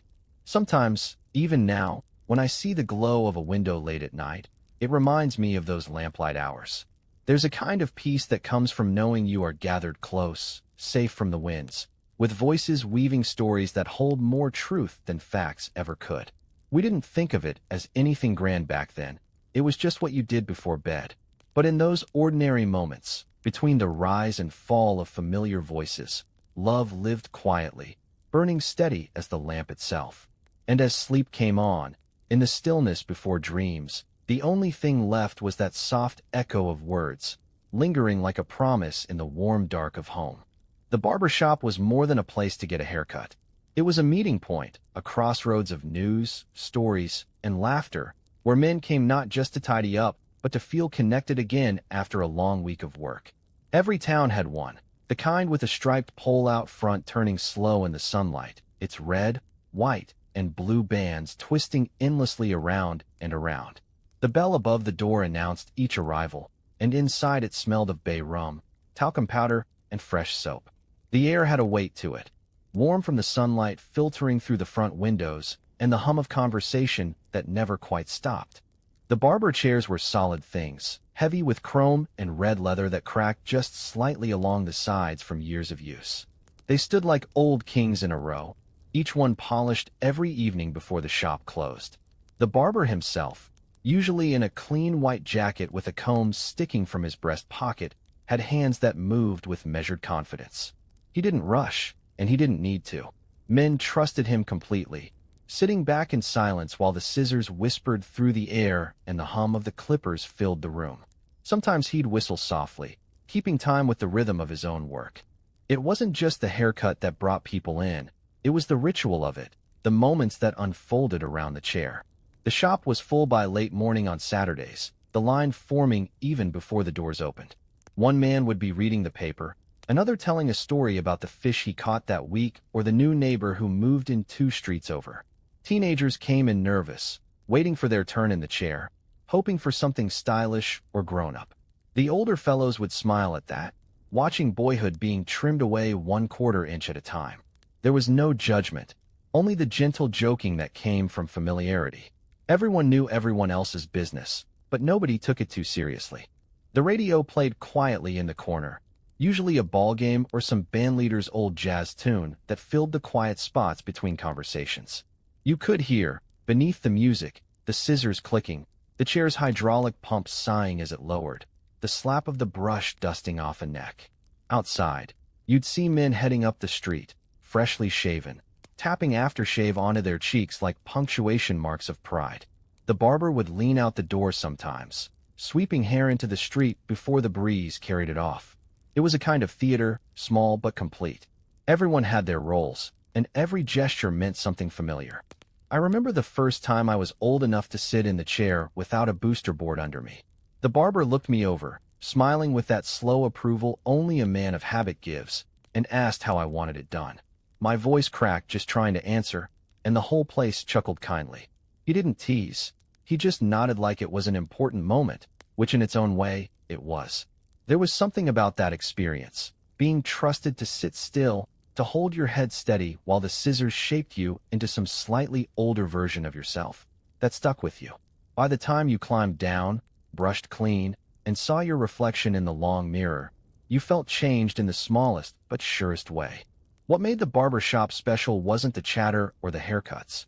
It was the quiet understanding that it was safe ground, a space where worries could shrink. Men who rarely spoke at home would talk here, about their sons, their jobs, the weather, the weariness that came and went with time. It didn't matter what you did for a living. Once you sat in that chair, you were just another man waiting for a clean start. Advice floated freely but never felt forced. Sometimes the barber offered wisdom between cuts, nothing fancy, just things learned from watching people pass through his mirror for 20 years. There was comfort in that mirror. The idea that life kept moving forward, even when faces aged and stories repeated. When the day wound down and the last customer left, the shop fell into a rare hush. The barber would sweep the floor, the broom making quiet hissing arcs through the circle of light spilling from the window. The chairs stood empty, shining faintly, ready for the next day. Outside, the evening light caught the turning pole, its colors blurring in motion one last time before he switched it off and locked the door. If you walked by then, you might still smell that faint sweetness of aftershave drifting out through the cracks. Even now, when I pass an old building downtown and see a single barber chair through the glass, I feel that same steadiness stir in me. The world could change 100 times over, but I like to think there will always be places like that. Warm rooms where the sound of scissors and laughter fills the corners, and someone still knows your name when you walk in. It wasn't only about grooming, it was about belonging. The barber, without ever saying it, offered each man the same quiet gift, a chance to step out of the noise of life for a while and come out ready to face it again, neat, clean, and steady, the smell of bay rum following you all the way home. If the barber shop was the place where talk flowed easily, then the general store was where the pulse of the town really lived. It wasn't just a shop for buying things. It was where every errand, little conversation, and small kindness seemed to eventually cross paths. You could hear the iron bell above the door each time someone came in, the sound bright and quick, followed by a brief gust of air that always carried dust, rain, or whatever the season decided to bring. The counter stretched long and slightly uneven. Behind it were shelves stacked with everything that kept a household running: coffee, flour, jars of preserves, nails, soap, thread, lamp oil, and a few treats at the far end just to tempt you. The smell of those places was like nothing you could find anywhere else, an honest mix of tobacco, wood, spices, and cloth sacks that had soaked up the scent of everything around them. The man behind the counter knew everyone's name, their family, and often their troubles. He was part merchant, part record keeper, and, on quiet days, part listener. When times were good, the store would hum with business, coins rattling on the counter and the scrape of barrels being shifted across the floor. When times were hard, people talked less and the ledger grew thicker. That big book sat under the counter, its pages filled with loops of handwritten numbers, names, and notes recording debts that might linger for weeks or months until the next harvest brought payment. But nobody was ever denied what they needed. The storekeeper trusted his neighbors, and that trust was rarely misplaced. It wasn't written down anywhere, but that ledger was more than a record. It was a promise that no one would be left wanting. I can still picture him dipping his pen into the ink, the motion slow and exact, writing a man's name with careful strokes. He always looked you in the eye when he did it, saying quietly, "We'll mark it down for now." Those words carried no shame. They meant, "You're good for it, and we'll get through this stretch together." That kind of faith gave people strength, the kind you can't measure in dollars. There were no contracts or late fees, just a shared understanding that honesty mattered as much as currency. A person's reputation in that small world was worth more than gold. If you paid your debts when you said you would, you didn't just clear your name. You built something that lasted longer than any building could. Kids loved running errands to the store, half for the nickel candy jars on the counter, and half to be part of the quiet bustle of grown-up business.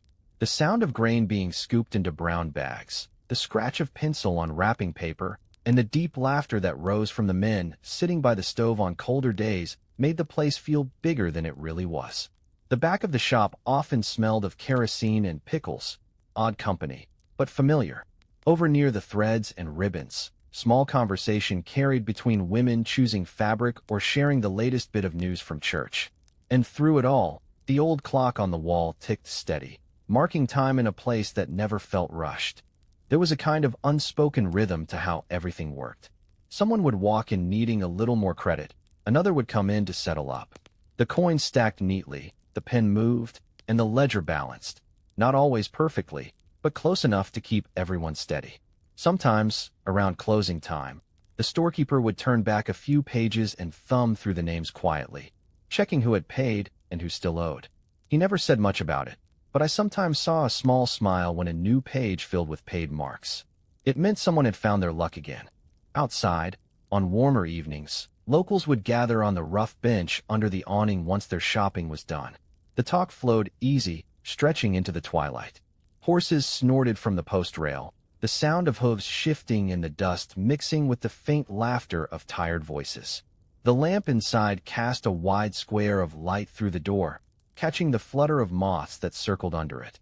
You could almost believe the whole town gathered nightly just to sit in that light, drawing their comfort from knowing they were among their own. It's strange how a simple store could hold so much of life inside its walls. Good fortune, worry, kindness, patience, all laid out between the barrels of sugar and bolts of cloth. When I think about those days, I don't remember the items on the shelves as much as I remember the people who passed through. I remember the storekeeper's sleeves rolled up, the ink stain on his thumb, the way his voice softened when he read from that ledger. I remember my mother trading eggs for coffee beans, my father lingering just a bit longer to chat before heading home.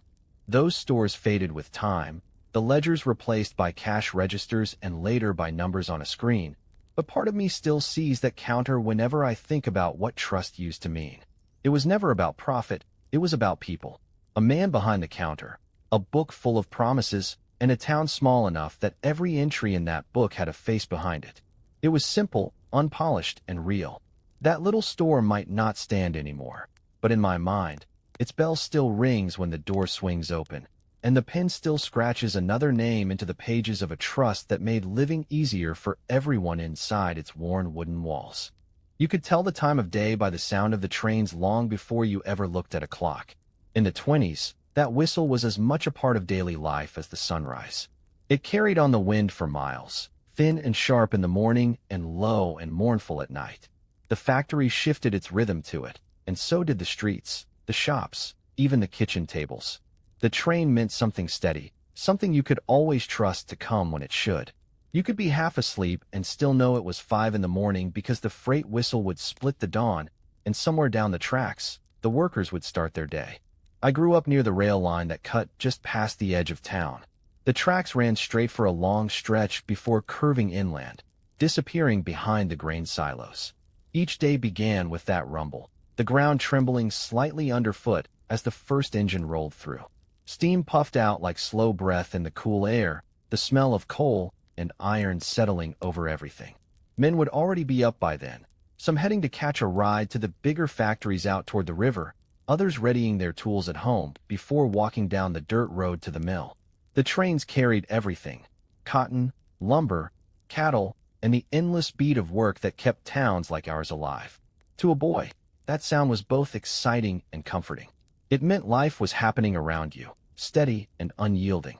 By mid-morning, when the sun had burned off the fog and the fields shimmered with heat, the town itself would come fully awake. The factory whistle would cry out, sharp, demanding, impossible to ignore, and the workers would disappear into its belly. Inside, the noise was near constant, all metal and motion, gears spinning, belts hissing, and the rhythmic clang of hammers that filled your chest more than your ears. The air smelled of oil and sweat, and something tangy from the machinery itself. You could feel it in your skin long after the shift ended. People didn't complain much, though. Work meant stability, and stability was worth its weight in gold then. When the noon whistle blew, the whole town exhaled together. Men stepped out of doors and wiped their foreheads. Women stopped their chores to stand in the shade for a few minutes, and the sound of radios flickered faintly from somewhere near the main street. Lunch was quick and quiet. Sandwiches, coffee from a tin thermos, maybe a slice of pie if the morning had gone well. Work wasn't just a job then, it was part of who you were. You learned the pace of it, learned how to line your heartbeat to the rhythm of machines, how to lose yourself in movement until the hours became bearable. I remember my father walking home at dusk, his coat smelling faintly of smoke and grease, his steps slow but steady. The train would whistle again around that same time, its sound drawn out long and sad this time, like a sigh settling over the whole town.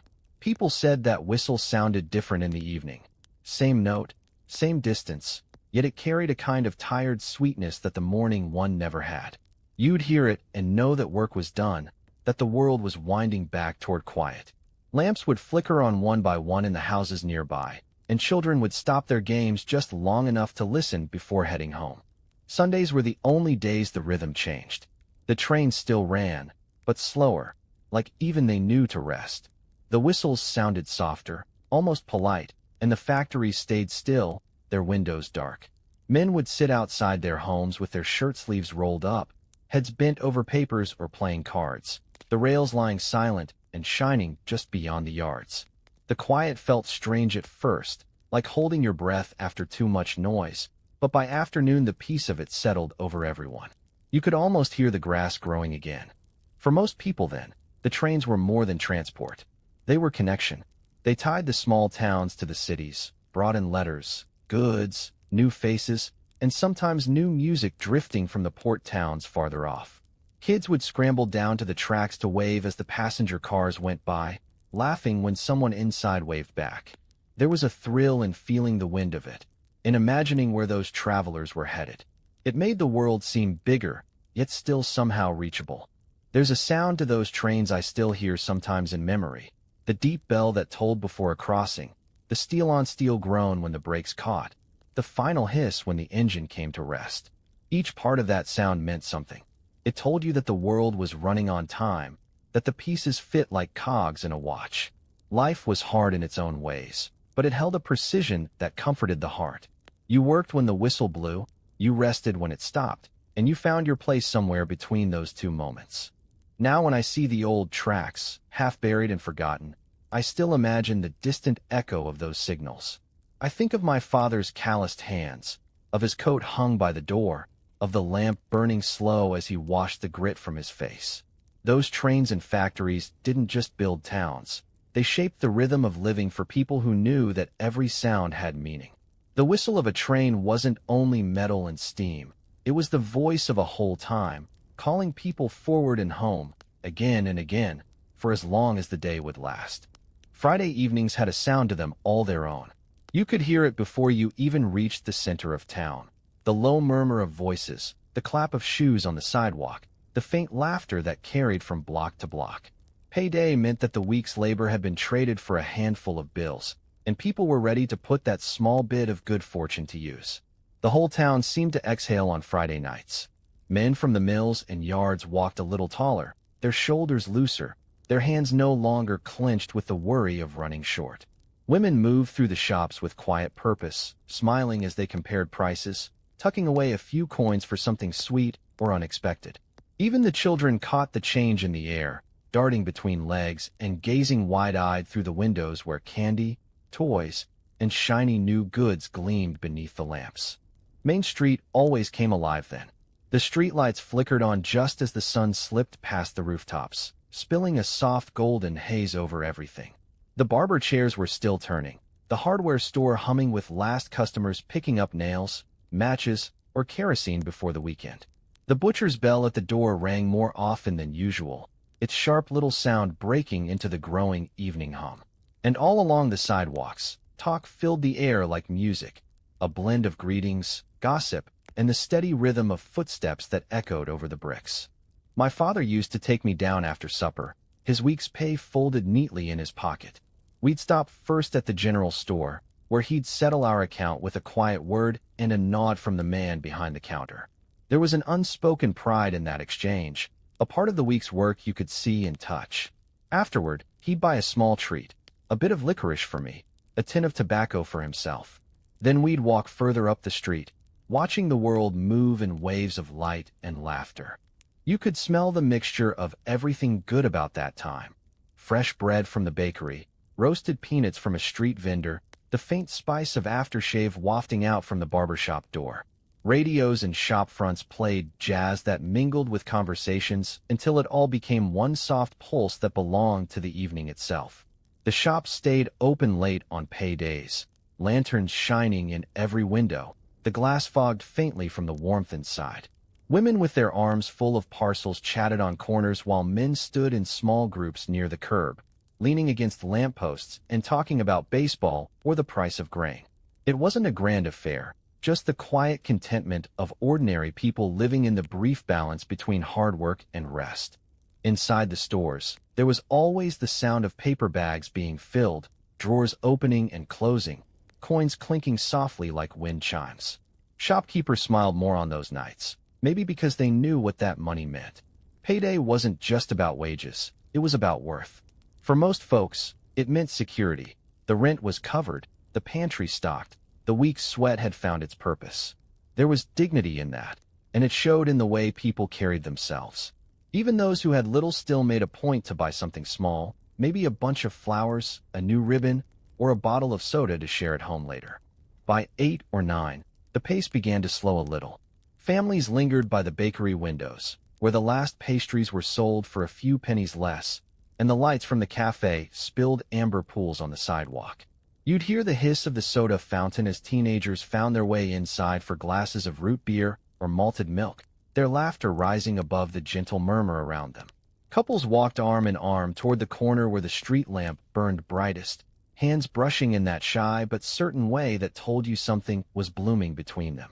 Over everything, the night carried a steadiness, a comfort, as if the world itself approved of this brief pause before the week began again. I remember feeling like Main Street was the center of the world on those evenings. You could stand at one end and see nearly everyone you knew between there and the corner. Shopkeepers waving, neighbors stopping to chat, children holding tightly to parents' hands with little bells tied to their shoes. It was, in its own way, the pulse of a whole community, beating in time to the footsteps of people who knew their efforts mattered, even if the rest of the world didn't notice. When we finally headed home, the lamplight glowed behind us, leaving long shadows on the road. The last streetcar rattled slowed down the tracks, the clang of its bell fading as it turned past the post office. Windows above the shops darkened one by one, each closing like a reminder that the town had earned its rest. My father walked beside me in silence then, his hand resting lightly on my shoulder, the smell of tobacco and soap clinging faintly to his jacket. Every so often, he'd hum under his breath, a quiet tune half lost to the cool night air. Even now, when I think back, I can still see how the lights looked, soft and golden, catching the glint of coins as they changed hands, shining on polished shoes and glass counters. It wasn't just commerce, it was community, a bond held together by work, trust, and gratitude. The trains, the factories, the shops, each one had its noise and its weight. But on payday, all those sounds blended into something gentler, something that said, for this one night, life was in balance. And for everyone standing on that street, under those lights, it was enough. Winter had a different kind of silence back then, one that felt heavier but not unfriendly. The snow came early some years, stacking up in slow drifts against the porch steps, and the world seemed to move quieter as December settled in. Inside the houses, though, everything felt alive. The warmth from the fireplace turned each room into its own island of light against the cold.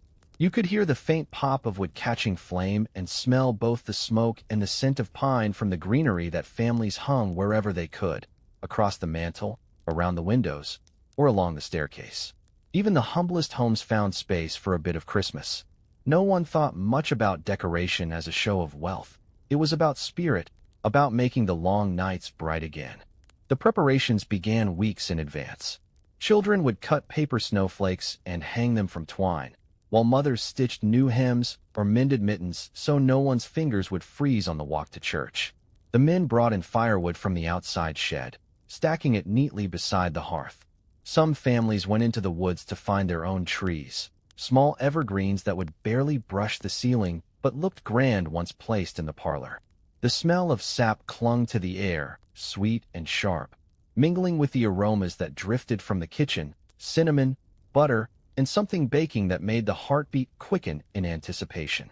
Gifts weren't extravagant. The idea of spending much money on them would have seemed strange.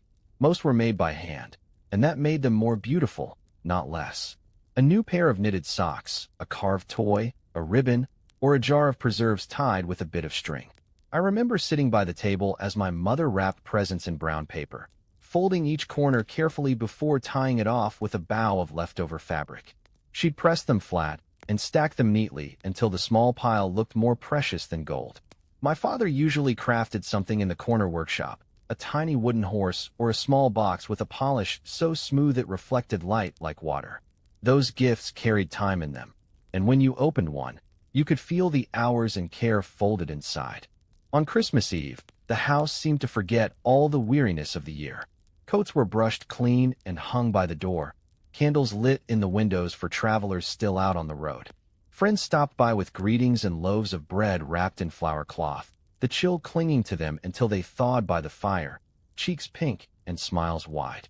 You'd hear neighbors calling across the snowy street, their laughter sailing through the icy air like music. Inside, everything softened. The rooms glowed with that orange firelight, and shadows danced gently along the walls. Sometimes someone would pull out a fiddle or harmonica, and a tune would rise that everyone knew, tender and familiar. Later, when the songs quieted and night crept in deep, the younger ones would hang their stockings by the hearth. These were usually just old socks with strong stitching, but somehow they looked almost magical in that light. We'd peer up the chimney, wondering how anything, or anyone, could ever come down through it, and the grown-ups would exchange knowing glances, their smiles patient and warm. Then came the reading, always the same story from the worn family Bible, its pages thin as onion skin. My father's voice would steady over the words, and for a few minutes, everything else stood still. The flames crackled softly, hints of red and gold bending around the logs, and the snow brushed against the windows. In those moments, the world outside felt impossibly far away. Morning always came early, even darker than usual, though we never stayed asleep long. The cold air bit at the edges of the blankets, and the first one awake would wake the rest with a whisper of excitement. Feet slapped against the cold floorboards, and soon the house was filled with the sound of laughter and rustling paper. The fire had been coaxed awake again, its fresh heat a comfort after the shiver of leaving bed. The stockings would hang heavy now, filled with small things, an orange, a few nuts, a peppermint stick, maybe even a small toy or trinket that had been carefully saved for. And though gifts were modest, the joy was unshakable. It wasn't about what was given. It was about the feeling that lingered in the air, a kind of peace that only came once a year. After breakfast, people bundled themselves for the walk to church. The streets were quiet, the snow crunching underfoot, smoke curling from chimneys as far as the eye could see. Inside the church, everything gleamed with candlelight, the scent of pine wreaths and melting wax heavy in the air. Voices lifted together in song, deep and sure, filling the small space with a warmth no fire could match. The hymns echoed long after they'd finished, the sound of them following you home through the snow. When I think of those Christmas times now, it isn't the gifts or even the tree that come back first. It's the light. The simple, golden light that flickered through every room. The glow on faces circled around it. The gentle warmth that made each heart rest easy. Life was hard in many ways back then, but those nights had a purity to them that nothing since has quite matched. The flames might die down, the morning might come and go, but the comfort of that fire remained, steady in memory. It said, "Here you are, safe and loved, for one long night, while the snow falls softly beyond the window pane." The 4th of July was the kind of day that made the whole town feel like one big family. The morning always seemed brighter, almost expectant, the air already warm and buzzing before the parade even started. Flags hung from every porch, the fabric catching the light as the breeze carried that faint hum of summer, a mix of grass, smoke, and the sweet scent of something cooking far off. You'd wake early just to hear it all begin. Distant drums, the rattle of wagons being decorated, the laughter of neighbors calling to one another down the street. Preparation for the day started long before it arrived. Women baked pies and cakes through the week, each one cooling on windowsills while children tried to sneak tastes. Men mowed the lawns, dusted off chairs, and packed the wagons with blankets and crocks of lemonade. There was a rhythm to it that felt the same every year, familiar as the ticking of the big clock in the courthouse tower. Nobody needed to plan much. It was just understood that when the sun rose on the 4th day of July, everyone would show up at the park by the river, arms loaded and spirits high. The parade came first. It wound its way right down Main Street, and everyone turned out to see it. The marching band came in uniform, trumpets gleaming, drums beating a steady roll that you could feel in your ribs. Behind them came a few old soldiers, their hats held low, their eyes soft beneath the brim. People clapped for them the loudest, the sound filling the air until you couldn't tell where one cheer ended and another began. After that came the floats, children waving from wagons wrapped in bunting, smiling shyly as candy was tossed out to the crowd. Horses pranced in step, their reins braided with ribbons, and the fire truck at the very end let out its bell just because everyone wanted to hear it. By mid-morning, the crowd started to move toward the fields and the riverbank. That was where the real heart of the day lived. Tables were already set, checkered cloths spread wide and pinned with stones at the corners so the wind wouldn't take them. Baskets opened one after another until a feast stretched out in every direction. Cold fried chicken, deviled eggs, biscuits, potato salad, jars of pickles, and half a dozen pies that wouldn't last an hour. Someone always brought a tub of ice from the general store, and into it went lemonade, sodas, and the occasional bottle someone pretended wasn't there. Children ran barefoot across the grass, chasing dragonflies and shouting with the kind of joy that only came from a full day under an open sky. Around noon, when the sun sat high and hot, the games began. Sack races, tug-of-war, three-legged runs. The same contests every year, and no one ever got tired of them. The men took them too seriously, the women laughed until they cried, and the children didn't care who won as long as they could keep running. The sound of it all, the cheering, the playful arguing, the faint music from a gramophone someone had brought along, made the whole afternoon hum like a live thing, full of energy and goodwill. Dust rose in small clouds under the shuffling feet, mixing with the smoke from grills and the faint sparkle of the river in the distance. As the evening came on, everything slowed. People sat back on blankets, bellies full, voices softer now as they talked in the golden light. The sun sank low enough to paint the sky in streaks of orange and pink. Lanterns were lit, swinging gently from tree branches, casting warm halos over faces that still smiled from the long day's laughter. Someone would strike a match, lighting the first sparkler, and soon the field was dotted with children waving bright trails of light in the dusky air, their laughter echoing like song. Then came the fireworks. There was always a pause before they started. The whole crowd hushed, tilting their faces upward to the darkening sky. The first one burst sharp and white, like the clap of thunder that comes with no storm, and then the colors followed: crimson, gold, blue, and green, each fading into smoke before the next roared to take its place. Mothers held little ones close. Fathers pointed toward the bursts like they'd never seen such wonder before, and for a minute everyone was the same age, young under the wide summer night. The smell of sulfur mixed with grass and sweet lemonade, and the echo of every boom rolled out into the hills like laughter from the earth itself. When it was over, nobody hurried to leave. The glow from the last firework hung low in the smoke, the stars peeking through again like shy witnesses. People lay back on the blankets, talking quietly, reluctant to let the day slip away. The crickets started up again, soft and steady, their rhythm almost in time with the final crackle of embers from a bonfire still burning near the riverbank. Families began gathering their things, folding cloths, packing away what food was left, children half asleep on their fathers' shoulders. The lanterns were snuffed one by one, and the park slowly dimmed until only the moonlight touched the grass. Walking home, the air still smelled faintly of fire and sugar, and every few blocks you might hear a leftover sparkler hiss from someone's yard.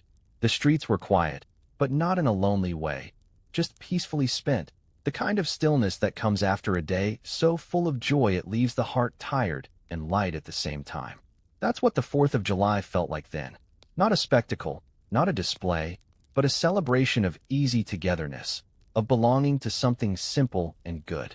And in the soft dark, as the last echoes faded and the first cool breeze stirred, you knew that life, in all its ordinary beauty, was enough. Thanksgiving always began in the kitchen, long before the sun had even thought about coming up. You'd wake to the sound of clatter, pots being lifted from shelves, the crack of eggs against bowls, the low whistle of someone humming through the steam that had already started to rise from the stove. The air carried the thick comfort of roasting and spice, that unmistakable mixture of onions, butter, and flour melting together into something that could make a whole house feel safe. Outside, frost might silver the grass or cling to the window panes, but inside it was all warmth, brightness, and the calm hum of a day that meant family more than anything else. The table in the center of the room became a battlefield of ingredients and intentions. Flour dusted every surface, rolling pins thumped in rhythm, and you could hear the soft chatter of everyone pitching in. The young ones peeled apples until their hands turned sticky, piling the curls of skin high in a bowl that overflowed before anyone noticed. The older hands worked at the dough, pressing it flat, folding it again, teaching with gentle patience how to turn the simplest things into something that spoke of care. Pies went in the oven one after another, their crusts golden and fragrant, while the heavy bird took its place in the biggest roasting pan anyone owned, basting slowly as the morning crept forward. It wasn't just about cooking, though it looked that way at first. It was about togetherness, that slow rhythm of shared purpose that only came a few times a year. Everyone had a job, from the small to the old. No one sat idle. You'd hear stories that never lost their humor no matter how many times they'd been told, laughter bubbling up between sentences as hands kept working. The radio, when it was loud enough to hear, played soft music beneath it all, scratchy and faint, but familiar enough that people hummed without realizing. By mid-morning, the kitchen windows had fogged completely, the glass blurred from the heat, and the smell of roasting turkey seemed to wrap the house in a blanket no cold could break through. In the front room, tables were stretched and pushed together, covered with white cloths that had once been crisp but now bore faint memories of meals gone by, stains from gravy and coffee that no scrubbing could quite remove. Children were sent out to fetch chairs from every room until there was hardly space to move, and someone always had to sit on a bench improvised from a wooden crate. The best dishware came out of storage too, the ones that spent most of the year tucked behind glass, checked for dust, and gently polished until they gleamed in the pale light. The intent behind each of these small acts was the same: to remind everyone that, just for one day, the world turned slower. The men gathered briefly by the radio, catching a few minutes of a football game before being pulled into setting up the tables or carving vegetables. Grandmothers patrolled the kitchen like generals, commanding the flow of dishes from oven to sideboard with an authority nobody dared question. And the children, driven half-mad by the smell of food they couldn't yet touch, peeked into every pot and bowl, earning soft scoldings and fleeting tastes that only teased their hunger more. By early afternoon, the noise had changed. The cooking turned to serving, and the sense of hurry quietly gave way to rest. Plates were filled and passed, glasses clinked, and for a few minutes, every voice seemed to blend into one steady hum of satisfaction. You'd hear forks tapping the edges of plates, chairs creaking, and every so often a small sigh that said more than words ever could. People ate slowly, savoring what they'd built together since dawn. It wasn't about richness or quantity, it was the gratitude. That feeling sat heavy in the room, filling even the gaps in conversation. Everyone had something to be thankful for, even if it never made it to speech. After, the cleanup went easier. The same hands that had stirred, chopped, and baked now washed, dried, and stacked. The laughter came back lighthearted again, half from exhaustion, half from contentment. Children dozed in corners, the littlest ones asleep with sticky cheeks and crumbed shirts. Someone always started another pot of coffee, its smell mixing with the last of the cooled pies, and the conversation turned quiet, low, and familiar, the kind whispered among those who have shared their whole lives side by side. When evening finally came, and the lamps were turned low, the fire crackled soft in the grate. People took their time leaving. They stood in doorways, arms wrapped in coats, voices softened by the calm that only a day well spent can leave. Outside, you could see the frost returning, shining against the bare trees, but no one seemed to mind stepping out into it after so much warmth. From the road, a few houses over, you could see the glow from those windows, a string of golden squares stretching down the block, each one holding the same quiet feeling of gratitude. That's what Thanksgiving was in those years, before noise and rush began to fill the edges of everything. It wasn't a grand affair.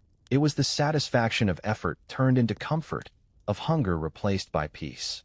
It was the day when every simple blessing, food, company, love, was noticed and enough. And even as the coals died down and the last pie dish was scrubbed clean, that warmth lingered, tucked into the heart like the memory of a fire long after it's gone out, bright enough to carry you clear through the winter to come.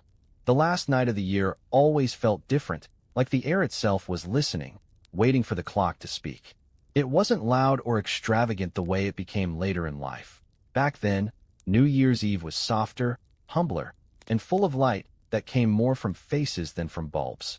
The streets were quiet except for the crunch of boots in snow and the occasional door opening to let someone in or out, carrying a breath of cold air and laughter with them. Houses glowed with the dim golden hue of oil lamps and wood fires, and every window you passed showed the same sight: small gatherings, familiar faces, those little pockets of warmth that reminded you how tight a community could hold itself together when the year came to its final hours. Preparations started as the evening deepened. Neighbors would drift in, wrapped in scarves, shaking off snow as they hung coats on the same pegs as last year. The smell of the season was unmistakable, pine needles still clinging stubbornly to their branches, mixed with coffee brewing on the stove and the faint sweetness of molasses cookies cooling near the window. On the table sat things that didn't need explaining: a bowl of mixed nuts, wedges of cheese, a loaf of bread, and a jug of cider that caught the lamplight in a honey glow. There was no pretense, no show. People came for the company, not the spread. The evenings always began with talk. Conversations started small, about weather and work, about how quickly the year had gone or how hard or kind it had been. The older ones sat near the fire, their chairs drawn close enough to feel the heat on their hands, while the younger crowd circled toward the kitchen, drawn as always by the laughter that seemed to live there. Every so often, someone would tell a story that no one needed to finish. It had been told the year before, and the year before that, but they'd tell it anyway because it wouldn't have been right not to. Maybe a story about the winter storm when the roof leaked, or the year the city parade wagon got stuck in the mud. Each tale brought its own round of quiet chuckles, settling into that easy rhythm that only comes when everyone knows one another well enough not to guard their words.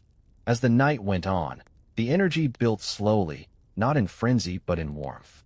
Someone might pull a harmonica from a pocket, another tap along with it on a tabletop, and before long a bit of music would fill the air, something steady, something simple. People would sing softly, voices blending into the sound of the fire popping in the grate and the wind brushing at the windows. There wasn't a band or dancing or bright decorations, just music enough to make time move kindly. A few couples might sway a little, laughing quietly about how their steps never seemed to match, and no one ever minded. Children, if they were still awake, huddled beneath quilts near the fire, eyelids drooping as they tried to keep up with the grown-ups. Every so often, one would stir, asking how much longer until midnight, and someone would answer gently, "Nearly there." The world outside was fast asleep by then. No horns, no noise, just the occasional far-off whistle of a train or the creak of the eaves under the weight of snow. Inside, people checked their watches, polished the last sips of cider, and leaned closer toward one another as if to make the moment stretch. When the clock finally began its climb toward midnight, everything quieted without anyone saying a word. It was as if the whole room held its breath together. The ticking grew louder, or perhaps just more noticeable, until the hands met, the last seconds of the year falling away soundlessly. And then, as the clock struck 12, the stillness broke. There were cheers, of course, and clapping, and hugs that lasted a little longer than usual, but it was more than celebration. It was gratitude. You could see it in every face, even the tired ones, the understanding that another circle had closed, another chapter completed, and somehow, everyone had managed to come through it together. Someone would raise a glass and murmur to the new year, and the words, though simple, always carried more weight than they seemed to. After the laughter faded, quiet returned, deeper this time, but not heavy. Coats were fetched, goodbyes were said at the door, and everyone promised to see each other soon. Though soon might mean next Sunday at church or months down the road. The rooms emptied in slow rhythm, each visitor replaced by the hush of a clock and the faint hiss of dying flames. Snow still fell outside, soft and silent, blanketing the street in a clean white that caught the light from the windows. The last few guests stood for a lingering moment on the porch, pulling their scarves tighter, looking up at the stars spilled across the sky, the same stars that had watched every year before, steady and timeless and full of calm. Inside, when the door finally closed, the house went back to its own hush. The half-empty plates, the soft light of the fire, the faint marks in the frost where boots had been, all reminders of what had just passed. Someone would bank the embers, listen to the faint creak of the cooling stove, and breathe in the quiet satisfaction that always followed the turning of the year. It wasn't about excitement or resolution. It was about carrying forward the same steady hope that had always kept people pushing on no matter how uncertain things seemed. Those nights weren't grand, and they didn't need to be. What mattered was the way they lingered. The faces around the firelight, the scent of winter mixed with warmth, the hush between laughter. Midnight would come and go, but that moment between the old year and the new, when the world seemed to pause and listen, felt like the center of everything. And for as long as the embers glowed and the snow kept falling beyond the window, all anyone really wanted was to hold on to that feeling of belonging, quiet and sure, for just a little longer. There was a certain excitement that came with the arrival of that first automobile, a kind of giddy disbelief that something so new and powerful could belong to an ordinary family. You have to remember what it felt like back then, before paved roads curved across the countryside, before engines were common sounds in every small town. Most people still relied on horses, wagons, and long walks to get anywhere worth going. Then, almost overnight, the world began to move faster, and for those lucky enough to own a car, freedom took on a whole new meaning. I remember the day my father brought ours home. It wasn't shiny or new. It was second-hand, with a few scratches on the fenders and a horn that sounded more like a goose than the proud bark you might expect. But to us, it was grander than anything we'd ever owned.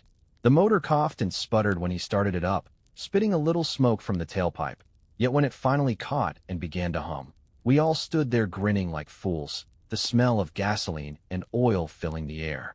The world suddenly felt bigger, and the possibilities stretched farther than the horizon. It meant we could go places, really go, beyond the next town or the nearest fairground. It meant that Sundays could reach farther than the length of a horse ride. The first drives were adventures in themselves. Roads were more suggestion than structure in those days, nothing but packed dirt and gravel. We'd bounce along so hard that teeth rattled and hats flew off, but no one minded a bit. The wind whipped at our faces, the engine growling beneath the hood like it had a mind of its own. My mother kept a firm grip on her hat with one hand and on the door with the other, pretending to frown but smiling all the same. My father, proud and serious behind the wheel, would glance down at the gauges like he was guiding a ship through open water. He'd insist on stopping every few miles to check the tires or the oil, just to make sure the thing was still holding together, and each time he'd look back at us with a kind of boyish pride that couldn't be hidden. I don't think we realized it then, but those trips changed how we saw the world. Before the car, the town felt like the edge of everything. Your life happened where your legs could carry you. But once that car came along, the maps in your imagination stretched wider. A neighbor 20 miles away didn't seem so far, and a picnic wasn't limited to the nearby park. It could be by the river, the hills, or even a lake you'd never seen before. The car bridged every distance that used to separate people. On weekends, you'd see families packing pies and thermoses, children leaning out the windows to wave at anyone passing by. The roads filled slowly, little by little, until the sound of engines became part of the country's background, the heartbeat of a new age starting quietly at the horizon. Maintenance was part of the ritual. Every Saturday morning, my father would be out there with his wrench set and a rag over his shoulder, tinkering under the hood for hours. He said owning a car was like keeping a living thing. It needed attention, patience, and respect. I learned early how to hold tools, how to listen for the rhythm of the motor, how to catch the faint hitch in its breathing when something wasn't right. The smell of oil and iron became a memory woven into childhood, as familiar and comforting as the scent of Sunday bread baking in the kitchen. When we finally took our first long drive, a full 30 miles to visit my aunt in Cedar Hollow, it felt like crossing an ocean. The day was warm, the sky clear, and we packed sandwiches wrapped in wax paper and a jar of lemonade to share when we stopped along the roadside. Everything looked different from the car, the way the trees blurred as they passed, the way fields rolled by quick as thought. We sang songs to the hum of the motor, the steady rhythm keeping time with our voices, and whenever another car appeared on the road, a rare sight then, both drivers would slow to tip their hats in greeting, sharing in the quiet camaraderie of this new kind of traveler. Of course, there were mishaps. Tires blew out, engines overheated, and sometimes we ended up pushing the car ourselves for half a mile to find a mechanic. But even then, It never felt like trouble. It was all part of the adventure. My mother would sigh and roll her eyes, but there'd be a smile tugging at the corner of her mouth as she passed my father the canteen or fetched something from the trunk. Kids laughed through it, because what child wouldn't when standing in the middle of a road that led everywhere? The scent of hot rubber and adventure thick in the air.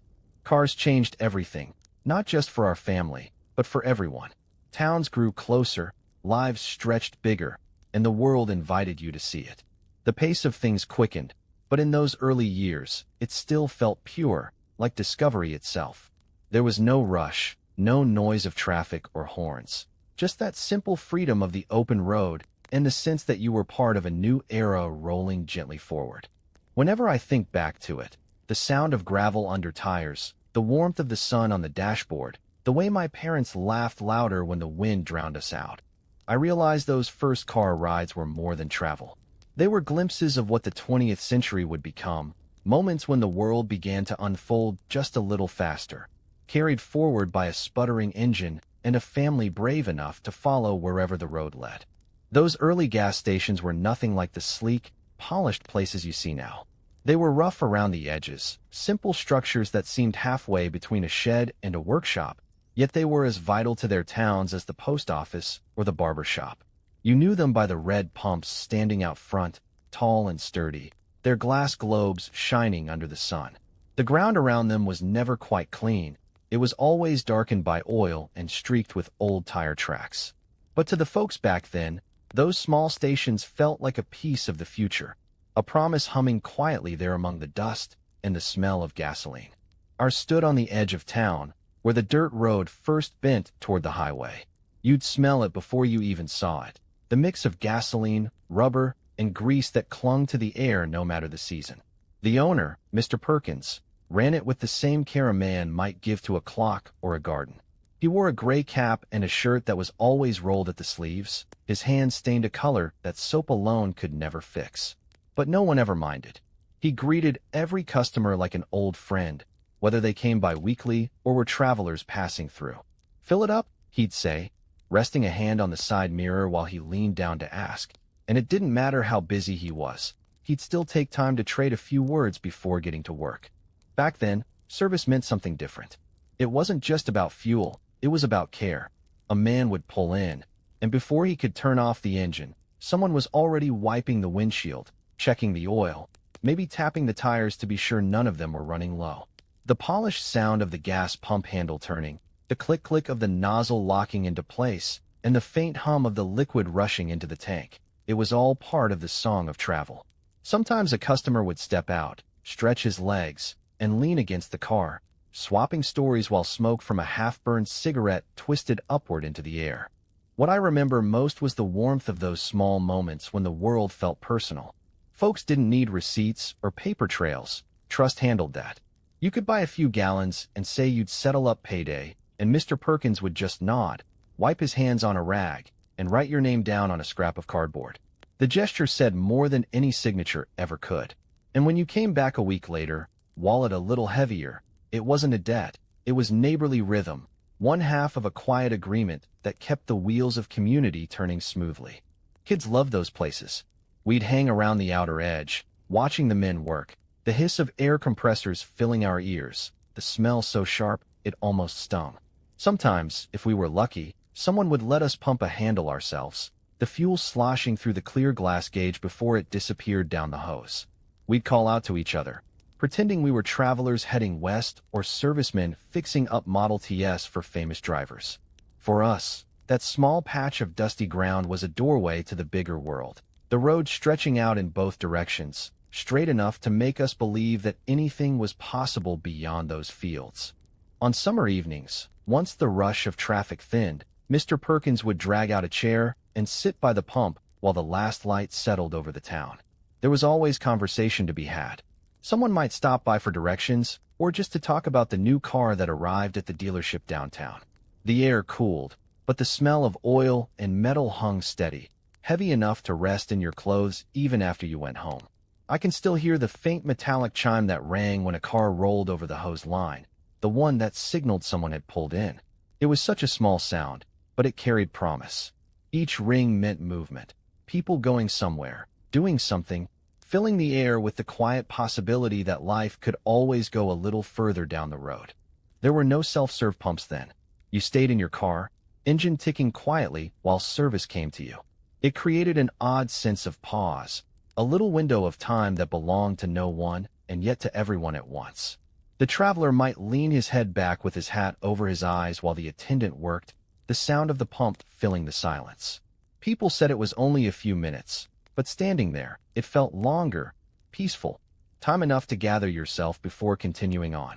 When automobiles became faster and roads stretched farther, those little stations became lifelines.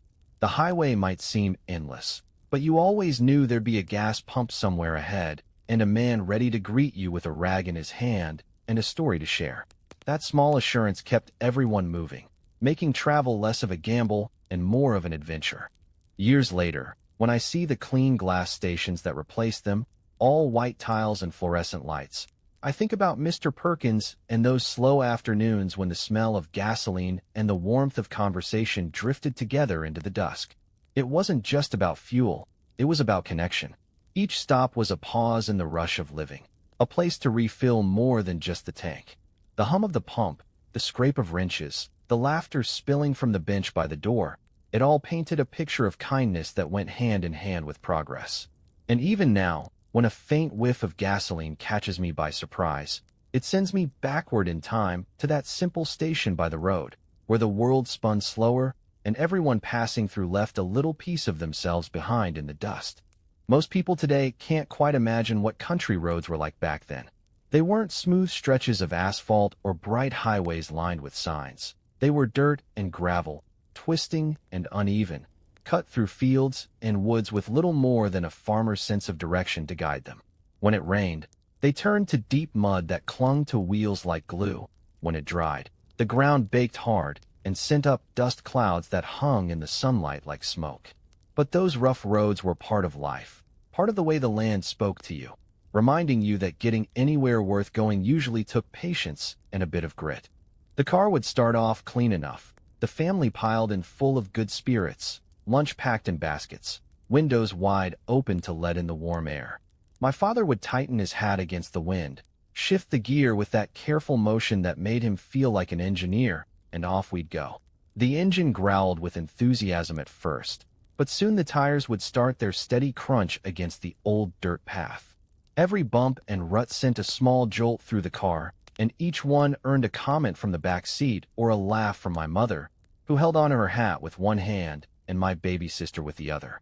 That jolting rhythm, that steady hum of the motor and the sound of pebbles flying against the fenders, it was music in its own way, rough but sure. We always drove with the windows open, not because of the heat, but because it made the ride feel alive. The air smelled of earth and cut grass, and you could taste the dust if you breathed deep enough. Passing another car on those roads was an event all its own. You'd see a plume of dust rising faintly in the distance first, then the outline of another automobile shaking its way toward you. Both drivers would slow, pulling halfway off the track, nodding as they passed. Sometimes one would even tip his hat, the gesture half lost in the haze of dust that followed. For a few seconds after, the road would vanish in a brown-gray cloud that made everyone cough and laugh before the breeze cleared it again. Sunday drives were the best, when the world itself seemed rested. You could go for miles and meet no one except a farmer bringing in hay or a wagon creaking along toward the next town. The countryside rolled out like a painting, fields of corn rustling loud in the wind, barns with names or years painted across their roofs, and long fences that looked endless in the afternoon light. Cows turned their heads as we passed, curious and slow, and the occasional bird would startle up from the roadside grass, tracing a white streak against the sky. There was no hurry to those journeys. The purpose wasn't to reach somewhere, but just to be out in the moving world, together. Of course, those roads could turn tricky too. A sudden rain might come and turn the dust to slick clay. Tires would spin uselessly, the whole car rocking as we tried to push it free. My father always kept boards and an old rope in the trunk for just such a moment, and the rest of us would wait under an umbrella, pretending not to mind the mess of mud splattered up our skirts and trousers. Somehow, even those mishaps became stories we'd laugh about later, the sort you retold every year as if they'd been grand adventures. You learned not to curse the road. It was what it was, stubborn but honest. It asked you to slow down, to pay attention, to earn the miles you traveled. In the evenings, when the sun hung low and the air began to cool, the light took on something almost golden. The dust clouds that had followed us all day glowed like halos behind the car, fading slowly as we bumped along homeward. If we passed through a small town, the air changed, the smell of bread from a bakery, the sound of a piano from an open window, the chatter of people lingering on stoops in the cooler air. There was always a feeling that the road connected everything, that it carried not just cars but stories, news traded from village to farm, from family to family. Later, when the tires had worn smooth and the car sat thick with dust, my father would wash it with a bucket and rag, whistling softly as the mud dripped away. Each scrape and dent told its own memory. The bump of a hidden rock, the close call of a narrow bridge, the wild laughter when we crossed a stream too deep to risk, but did anyway. He'd polish the hood until the reflection came back, smiling at his work as though the car itself had become part of the family, which it had an all but name. What I remember most from those drives wasn't the destination but the feeling of vastness, the way the fields lay open under the sky, the sun a living thing you could feel on your skin, and the hum of the road beneath you like a steady heartbeat. The world outside the windows was rough and sprawling, but it was free. Every turn of the wheel felt like progress, every mile a promise that there was more waiting beyond the next rise. Even the dust, the same dust that clung to your clothes and filled your hair, felt like proof that you'd been somewhere, that you'd passed through a moment that no one else could claim. People talk about freedom today as if it's something new, but for us back then, it was already there, in the sound of an engine against the open countryside, in the laughter of family crowded into a car that rattled like a tin box, in the long winding roads that disappeared into the distance. The country roads gave us that sense of motion and wonder, reminding us with every dusty mile that the world was bigger than we were, yet somehow still ours to travel, one bump, one turn, one shining hour at a time. There was a time when the heart of any city began to beat strongest at night. The day belonged to work, the factories, the trains, the thunder of wagons and the dust of tired shoes. But the night, that was when the streets softened and turned alive with color. I still remember the first time I saw downtown after dark, how it glowed like a different world altogether. Gaslights and the newer electric bulbs threw their glare across the wet cobblestones, and the reflections shivered like gold ribbons with every passing car.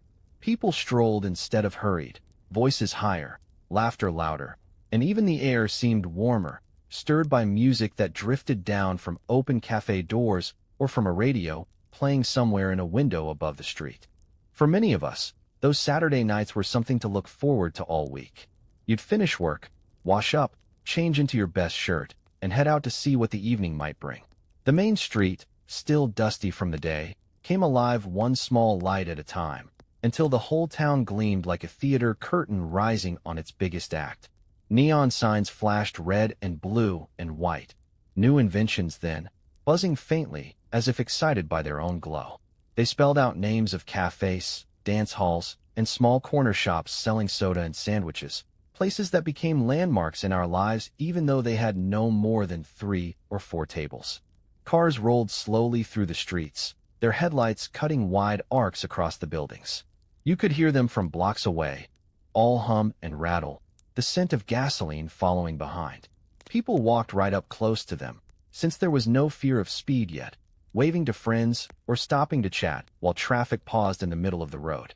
Everything moved slower under the lights. No one seemed eager to rush home. Couples linked arms and wandered the sidewalks, pausing to peer into shop windows where the latest radios or phonographs hummed softly, the sound tinny but full of wonder to our ears. Even the shopkeepers stayed open late, leaning in their doorways to watch the flow of faces drift by. I remember the sound best of all. It was never silent. There was always something, the steady beat from a distant bass drum in a ballroom, the tinny melody of a piano from across the street, the chatter of voices spilling out of open windows. The rhythm seemed to belong to the time itself, that carefree edge of the decade when people were learning to live with the energy of modern things. The night hummed with it, with hope and noise and youth. Even old men smiled more freely under those buzzing lights. You could stand on a street corner, close your eyes, and feel the sense of things moving forward whether you were ready or not. The theaters stood proud among it all, their marquees gleaming, their attendants in press suits calling out showtimes to anyone who passed. Crowds clustered under the awnings, bathed in light and music, and when the double doors swung open at the end of a showing, the faces that spilled out were soft with wonder, their eyes still full of the silver pictures they had just seen. You'd sometimes see people linger at the curb, reluctant to leave that world behind, watching the posters advertising the next week's show as though hoping they might wander into that adventure too. Street vendors worked the corners, selling roasted peanuts and paper cones of popcorn, their voices calling above the din. The smell of roasting nuts mixed with the sharp scent of car exhaust and the faint sweetness of perfume, until the air itself seemed rich enough to taste. It was a kind of magic no one planned or spoke about. It just happened, every evening, as if the city itself was aware of its own beauty and wanted to be admired. For young folks, the alleys behind the big streets held their own kind of charm. Jazz spilled out from dim hallways where musicians played deep into the night. If you followed the sound, you'd find a crowd gathered close, tapping along, their laughter rising with the music. The horns blared and drums pulsed through the walls, blending with the rhythm of the city outside. Nobody cared who you were in those moments. Everyone was just part of the song, moving to the same beat that seemed to carry the whole decade along. There was freedom there, wild and alive, different from anything the daylight ever allowed. Before television found its way into every home, the center of the evening was the radio. That wooden box, standing proud on its small table, served as both the heart and the hearth of the room. When its warm glow came to life, families stopped what they were doing and drew closer, as though the voices inside it were guests they'd been expecting all day. Supper dishes would be washed and stacked. Children hurried into their pajamas, the last chores finished, and then the room would quiet but for the soft crackle of the tuning dial. It was remarkable, really, how a single sound, just that faint hum before the broadcaster's voice broke through, could pull everyone together. The radio had a personality of its own. Each one crackled differently, carried its own bit of static, its own tone that you came to recognize as easily as a person's voice. Some nights, the signal was so clear you'd swear the announcer was speaking from just outside the window. Other nights, the words would fade and waver like something caught between dreams and distance. But no one ever complained much. It was part of the ritual, twisting the dial just slightly, the room holding its breath until the voice returned. Even the interruptions became familiar, like pauses in a conversation you knew would soon resume. The programming felt like clockwork, too, dependable and comforting. News came first, with voices steady and deep, recounting the events of the nation and the world in tones that made even bad news sound manageable. Then came the variety programs, the laughter, the music. You could tell what kind of night it would be by the tune of the opening theme. Whole families shared jokes in silence, smiling at the same punchline without anyone saying a word. There were serial adventures that left children gripping their seats, waiting for next week's cliffhanger, and melodramas that made listeners sigh or shake their heads in sympathy. The beauty of it all was that you didn't just watch. It happened in your mind. The voices, the footsteps, the echo of doors closing. They painted pictures brighter than anything a screen would later show. For parents, it was a small reprieve from the endless rhythm of work and worry. The world outside might have been moving faster with every passing year, but that hour by the radio was a pause. They could sit back with a cup of coffee or tea, the light of the lamp pooled low, the air heavy with the scent of wood polish and warmth. It wasn't about luxury, it was about togetherness. The radio made you aware of how connected everything had become. How, through invisible waves in the air, your small town could touch voices from cities hundreds of miles away. It made the world feel closer yet safe, a companion whispering just beyond the walls. Children would sprawl on the floor with their elbows on the carpet, faces lit faintly by the amber glow of the dial. To them, the programs weren't performances, they were entire worlds being built in real time. A creaking door meant mystery. A trumpet fanfare meant triumph. The faint whistle of wind through the speaker meant adventure under endless skies. When the commercials came, though everyone smiled knowingly, they still listened carefully. There was novelty even in hearing about new soap flakes or chocolate bars, things that seemed to promise a slightly better way of living. Some families kept the radio running almost constantly on weekends, letting soft music drift through the house while chores went on. Women hummed along while ironing shirts. Men let the tunes fill their garages while working on the car or sanding a bit of furniture. The sound became a kind of background heartbeat to the day, steady and reassuring. Neighbors might even keep their doors open just enough to share the music between houses, a kind of invisible bond running down the block. The air itself seemed full of voices back then, all folded together into the hum of everyday life. But the magic was strongest at night, when darkness pressed up against the windows and stories came alive through sound alone. The house itself seemed to lean closer, as if listening too.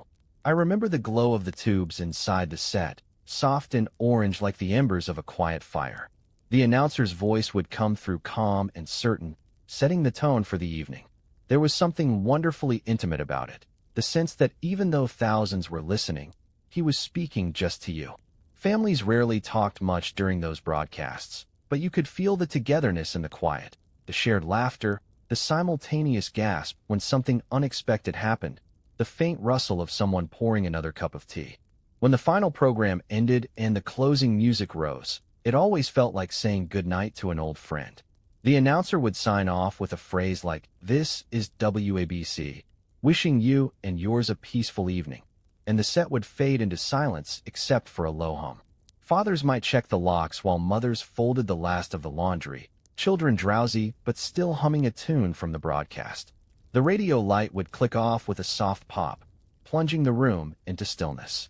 But the memory of what had just played lingered, the laughter and drama and voices trailing into the air like smoke after a candle's flame goes out. Those nights built a kind of closeness that can't quite be replicated now. Everyone was together, waiting, listening, imagining. The stories that filled the room came not from screens, but from shared imagination, woven through each breath of static. Long after we'd gone to bed, the echoes stayed with us. The hero's final words, the ring of a closing door, the melody that meant home.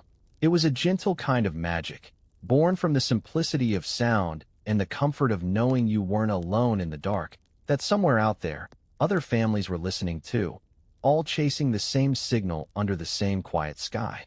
Every street back then, no matter the size of the town, had its own life built out of laughter, scraped knees, and the sound of running feet.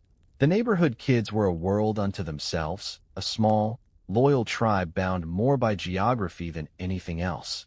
We knew every inch of our block by heart, the cracks in the sidewalk, the tree roots that rose just high enough to trip you if you weren't careful, the good climbing trees, and the fences loose enough to squeeze through when you didn't want to be seen. Morning light always found us outside long before breakfast dishes were washed, and we stayed there until the street lamps flickered to life and someone's mother started calling names into the evening air.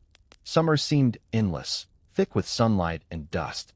We played games that didn't need much, just a ball, a rope, or the imagination to turn an open yard into a frontier. There was always a leader among us, usually the oldest by just enough to make his word law, and then the rest of us followed. Explorers, detectives, soldiers, or cowboys depending on what we'd read or heard on the radio that week. Sticks became rifles, bottle caps turned into treasures, and every back alley hid mysteries that only we could solve. It's strange now, thinking how entire days could pass by without ever feeling like time was being spent. There were no clocks for that kind of living. The sun itself kept our schedule, and we obeyed it without noticing. On the hottest days, we'd gather near the old fire hydrant at the corner where someone's big brother had figured out how to twist the top just enough to make it leak. The trickle of water turned the dust to cool mud under our feet, and even though it wasn't allowed, we called it our swimming hole. Neighbors might shout once or twice for us to move along, but no one ever meant it seriously. That was the thing about community back then. It looked after itself, but it forgave easily too. If someone fell or scraped a leg, half a dozen hands reached down to pull them up before the tears even had time to form. We knew who lived behind every door, what car belonged to which house, which yards had dogs, and which ones had mean chickens that chased you if you wandered too close. Front porches were open to all of us, especially when storms rolled in and thunder cracked open the sky.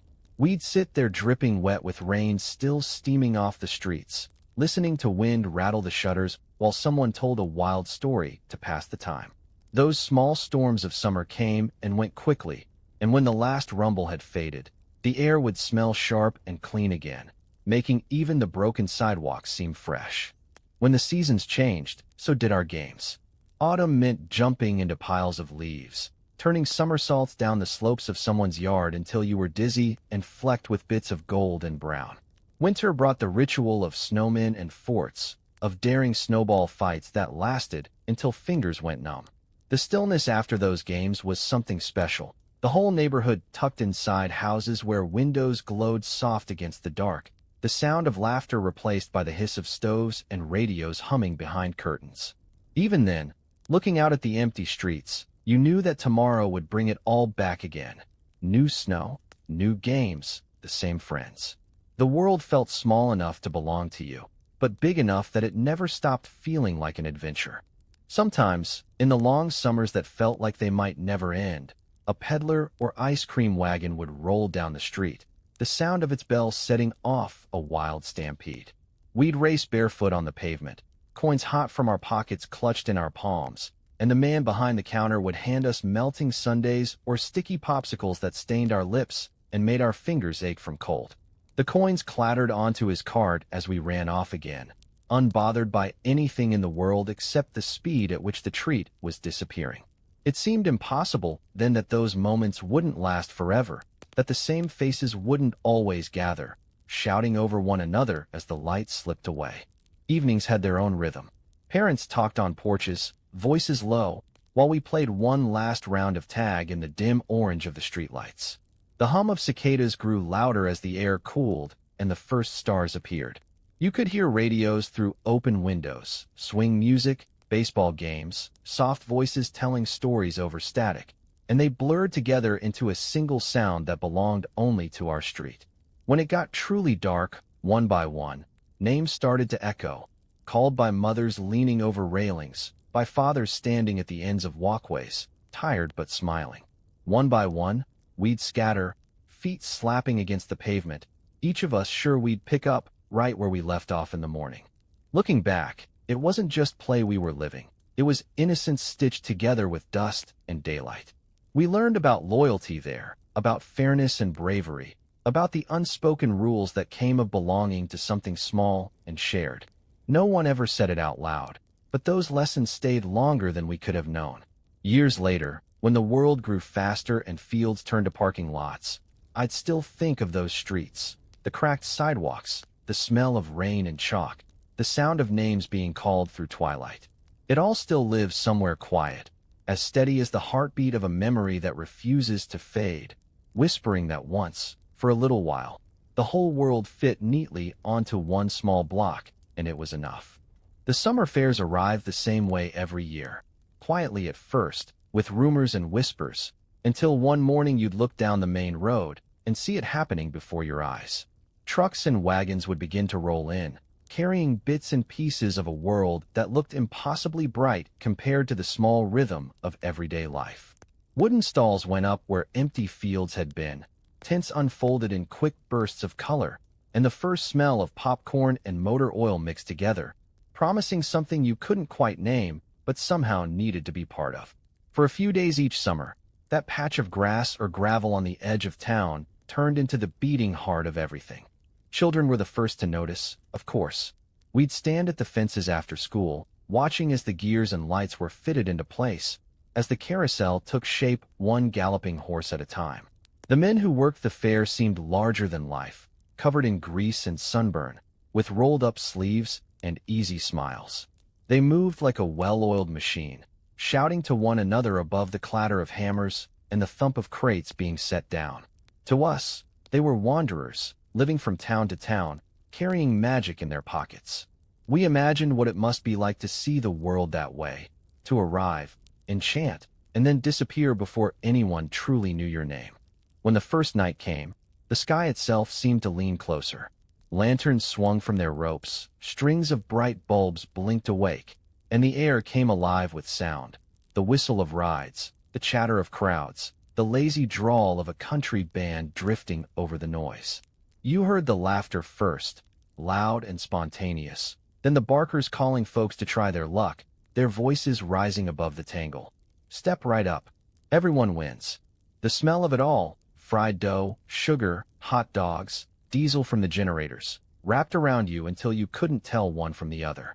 It was chaos, but it was joyous chaos, and everyone in town gave themselves over to it the moment they stepped through the gate. For children, it was paradise.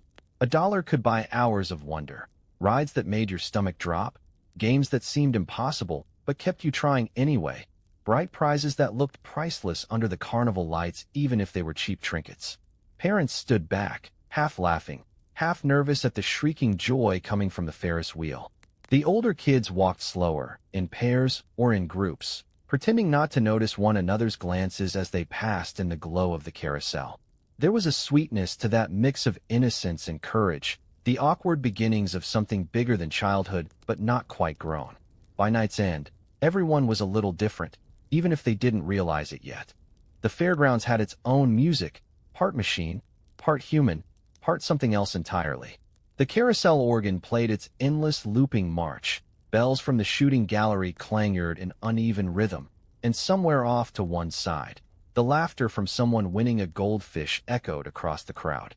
Add to it the cries of babies, the cheers from the ring toss, the hum of the lights, and it became a kind of symphony, life booming all at once, every note messy but perfectly in tune with summer itself. The Ferris wheel was the crown jewel, at least to me.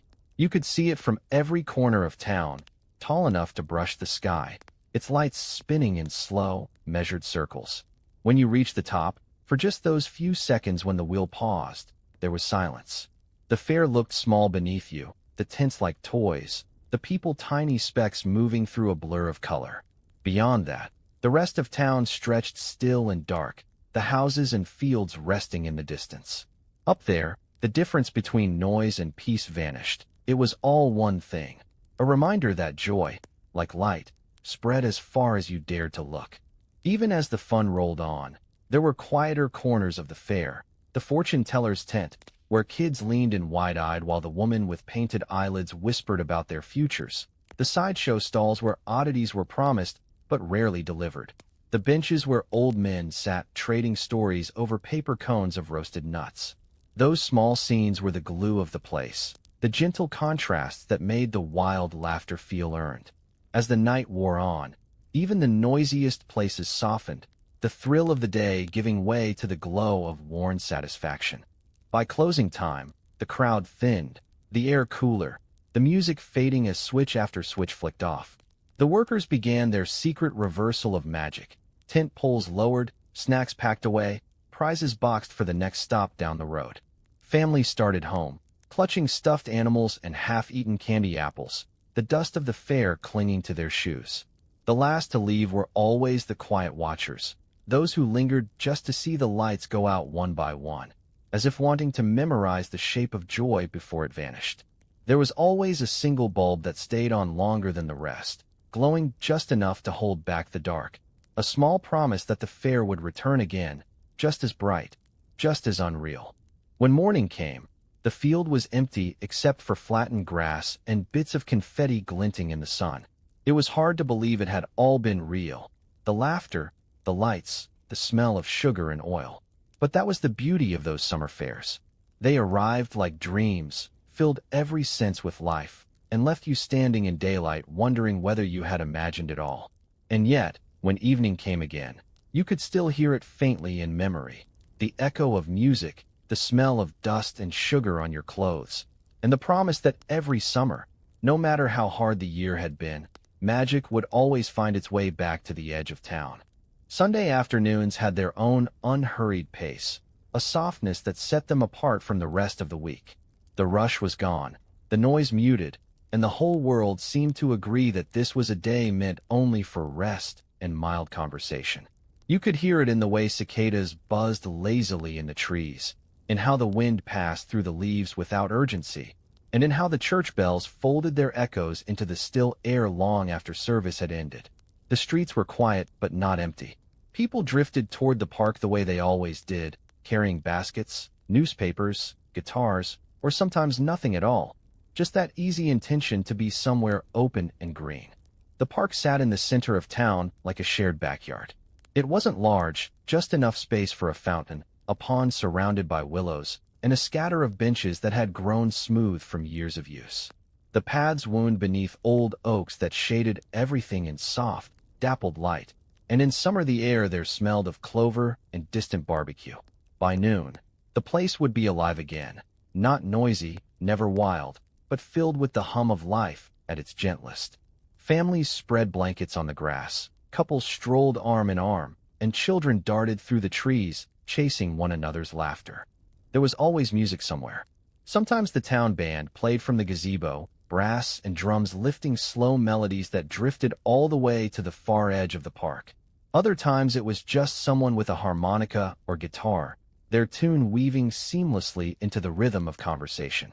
It wasn't about performance so much as company, the simple pleasure of sound moving through open air.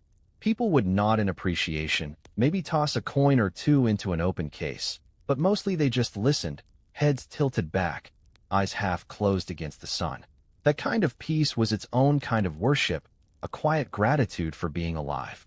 Vendors strolled the paths, pushing wooden carts filled with lemonade, popcorn, or roasted peanuts. The wheels creaked softly on the gravel, the vendors calling out in the easy, familiar tones of men who'd been part of the park for decades. Their voices became part of the day's backdrop, as dependable as the distant church bell or the splash of ducks in the pond. Children followed them like moths to light, clutching nickels in sweaty hands, the joy of small indulgences lighting up their faces before the first bite was even taken. Those tiny exchanges, the give of coin, the hand offering a treat, added up to something bigger than commerce. They were the small threads that kept the fabric of the town together. Afternoons carried with them a hush of reflection. People opened books and read without really caring where the words led them, or they sat just watching the world pass by in ripples of sunlight and shadow. Old friends met without needing to arrange it, drawn by years of habit to the same benches, their conversation flowing from weather to memory and back again. The park seemed to hold time differently, stretching it wide enough to fit decades of shared moments within the same space. Children who once climbed those same trees would later return with their own, repeating the slow rhythm of rest and renewal as if by instinct. Not far from the fountain, where the gravel path curved, groups of boys played catch or passed a football back and forth, every toss punctuated by friendly argument over who had the better throw. The grown-ups nearby watched without speaking, a quiet pride under their smiles. On some days, an artist set up an easel near the pond, and children would gather behind him to see the way his brush turned sunlight into color. He painted strangers, yet somehow his work always managed to feel like a portrait of home. Everyone recognized themselves somewhere in those strokes. The easy tilt of a hat, the child crouched feeding a duck, the woman with her shawl drawn tight against the wind. As the day aged, the light shifted from gold to amber. The trees cast longer shadows across the grass, and the laughter slowed until it was soft enough to mistake for the sound of the wind itself. The band packed up first, their closing tune drifting away on the evening air. Families began to fold their blankets, baskets lighter now, and children grew quieter, tired from play but too content to fuss. Couples lingered on the benches, reluctant to leave the last hour of sunlight. The smell of supper drifted faintly from the houses beyond the park, a signal that the day was tipping gently toward its end. When the first street lamps flickered on, the park emptied by degrees. The sound of footsteps faded down the paths, leaving only the ripple of water in the fountain and the faint murmur of crickets rising in the grass. Even then, the park didn't feel deserted. It simply rested, holding the traces of every conversation, every laugh, every breeze that had passed through it since morning. It was a place that gathered the town's quiet moments, stitching them together into something lasting. Years later, when I think back to those afternoons, it's not a single event that stays clear, but the feeling of them all. The brightness of the sun through the trees, the cool grass beneath your hands, the distant hum of familiar voices blending with music. There was no grand occasion to it, no need for spectacle. The beauty came from the stillness, from the comfort of knowing you lived among people who valued the same slow, golden hours. The world could hurry all it wanted on the outside, but inside that park, time folded soft as fabric, tucking everyone in for one more peaceful Sunday before the week began again.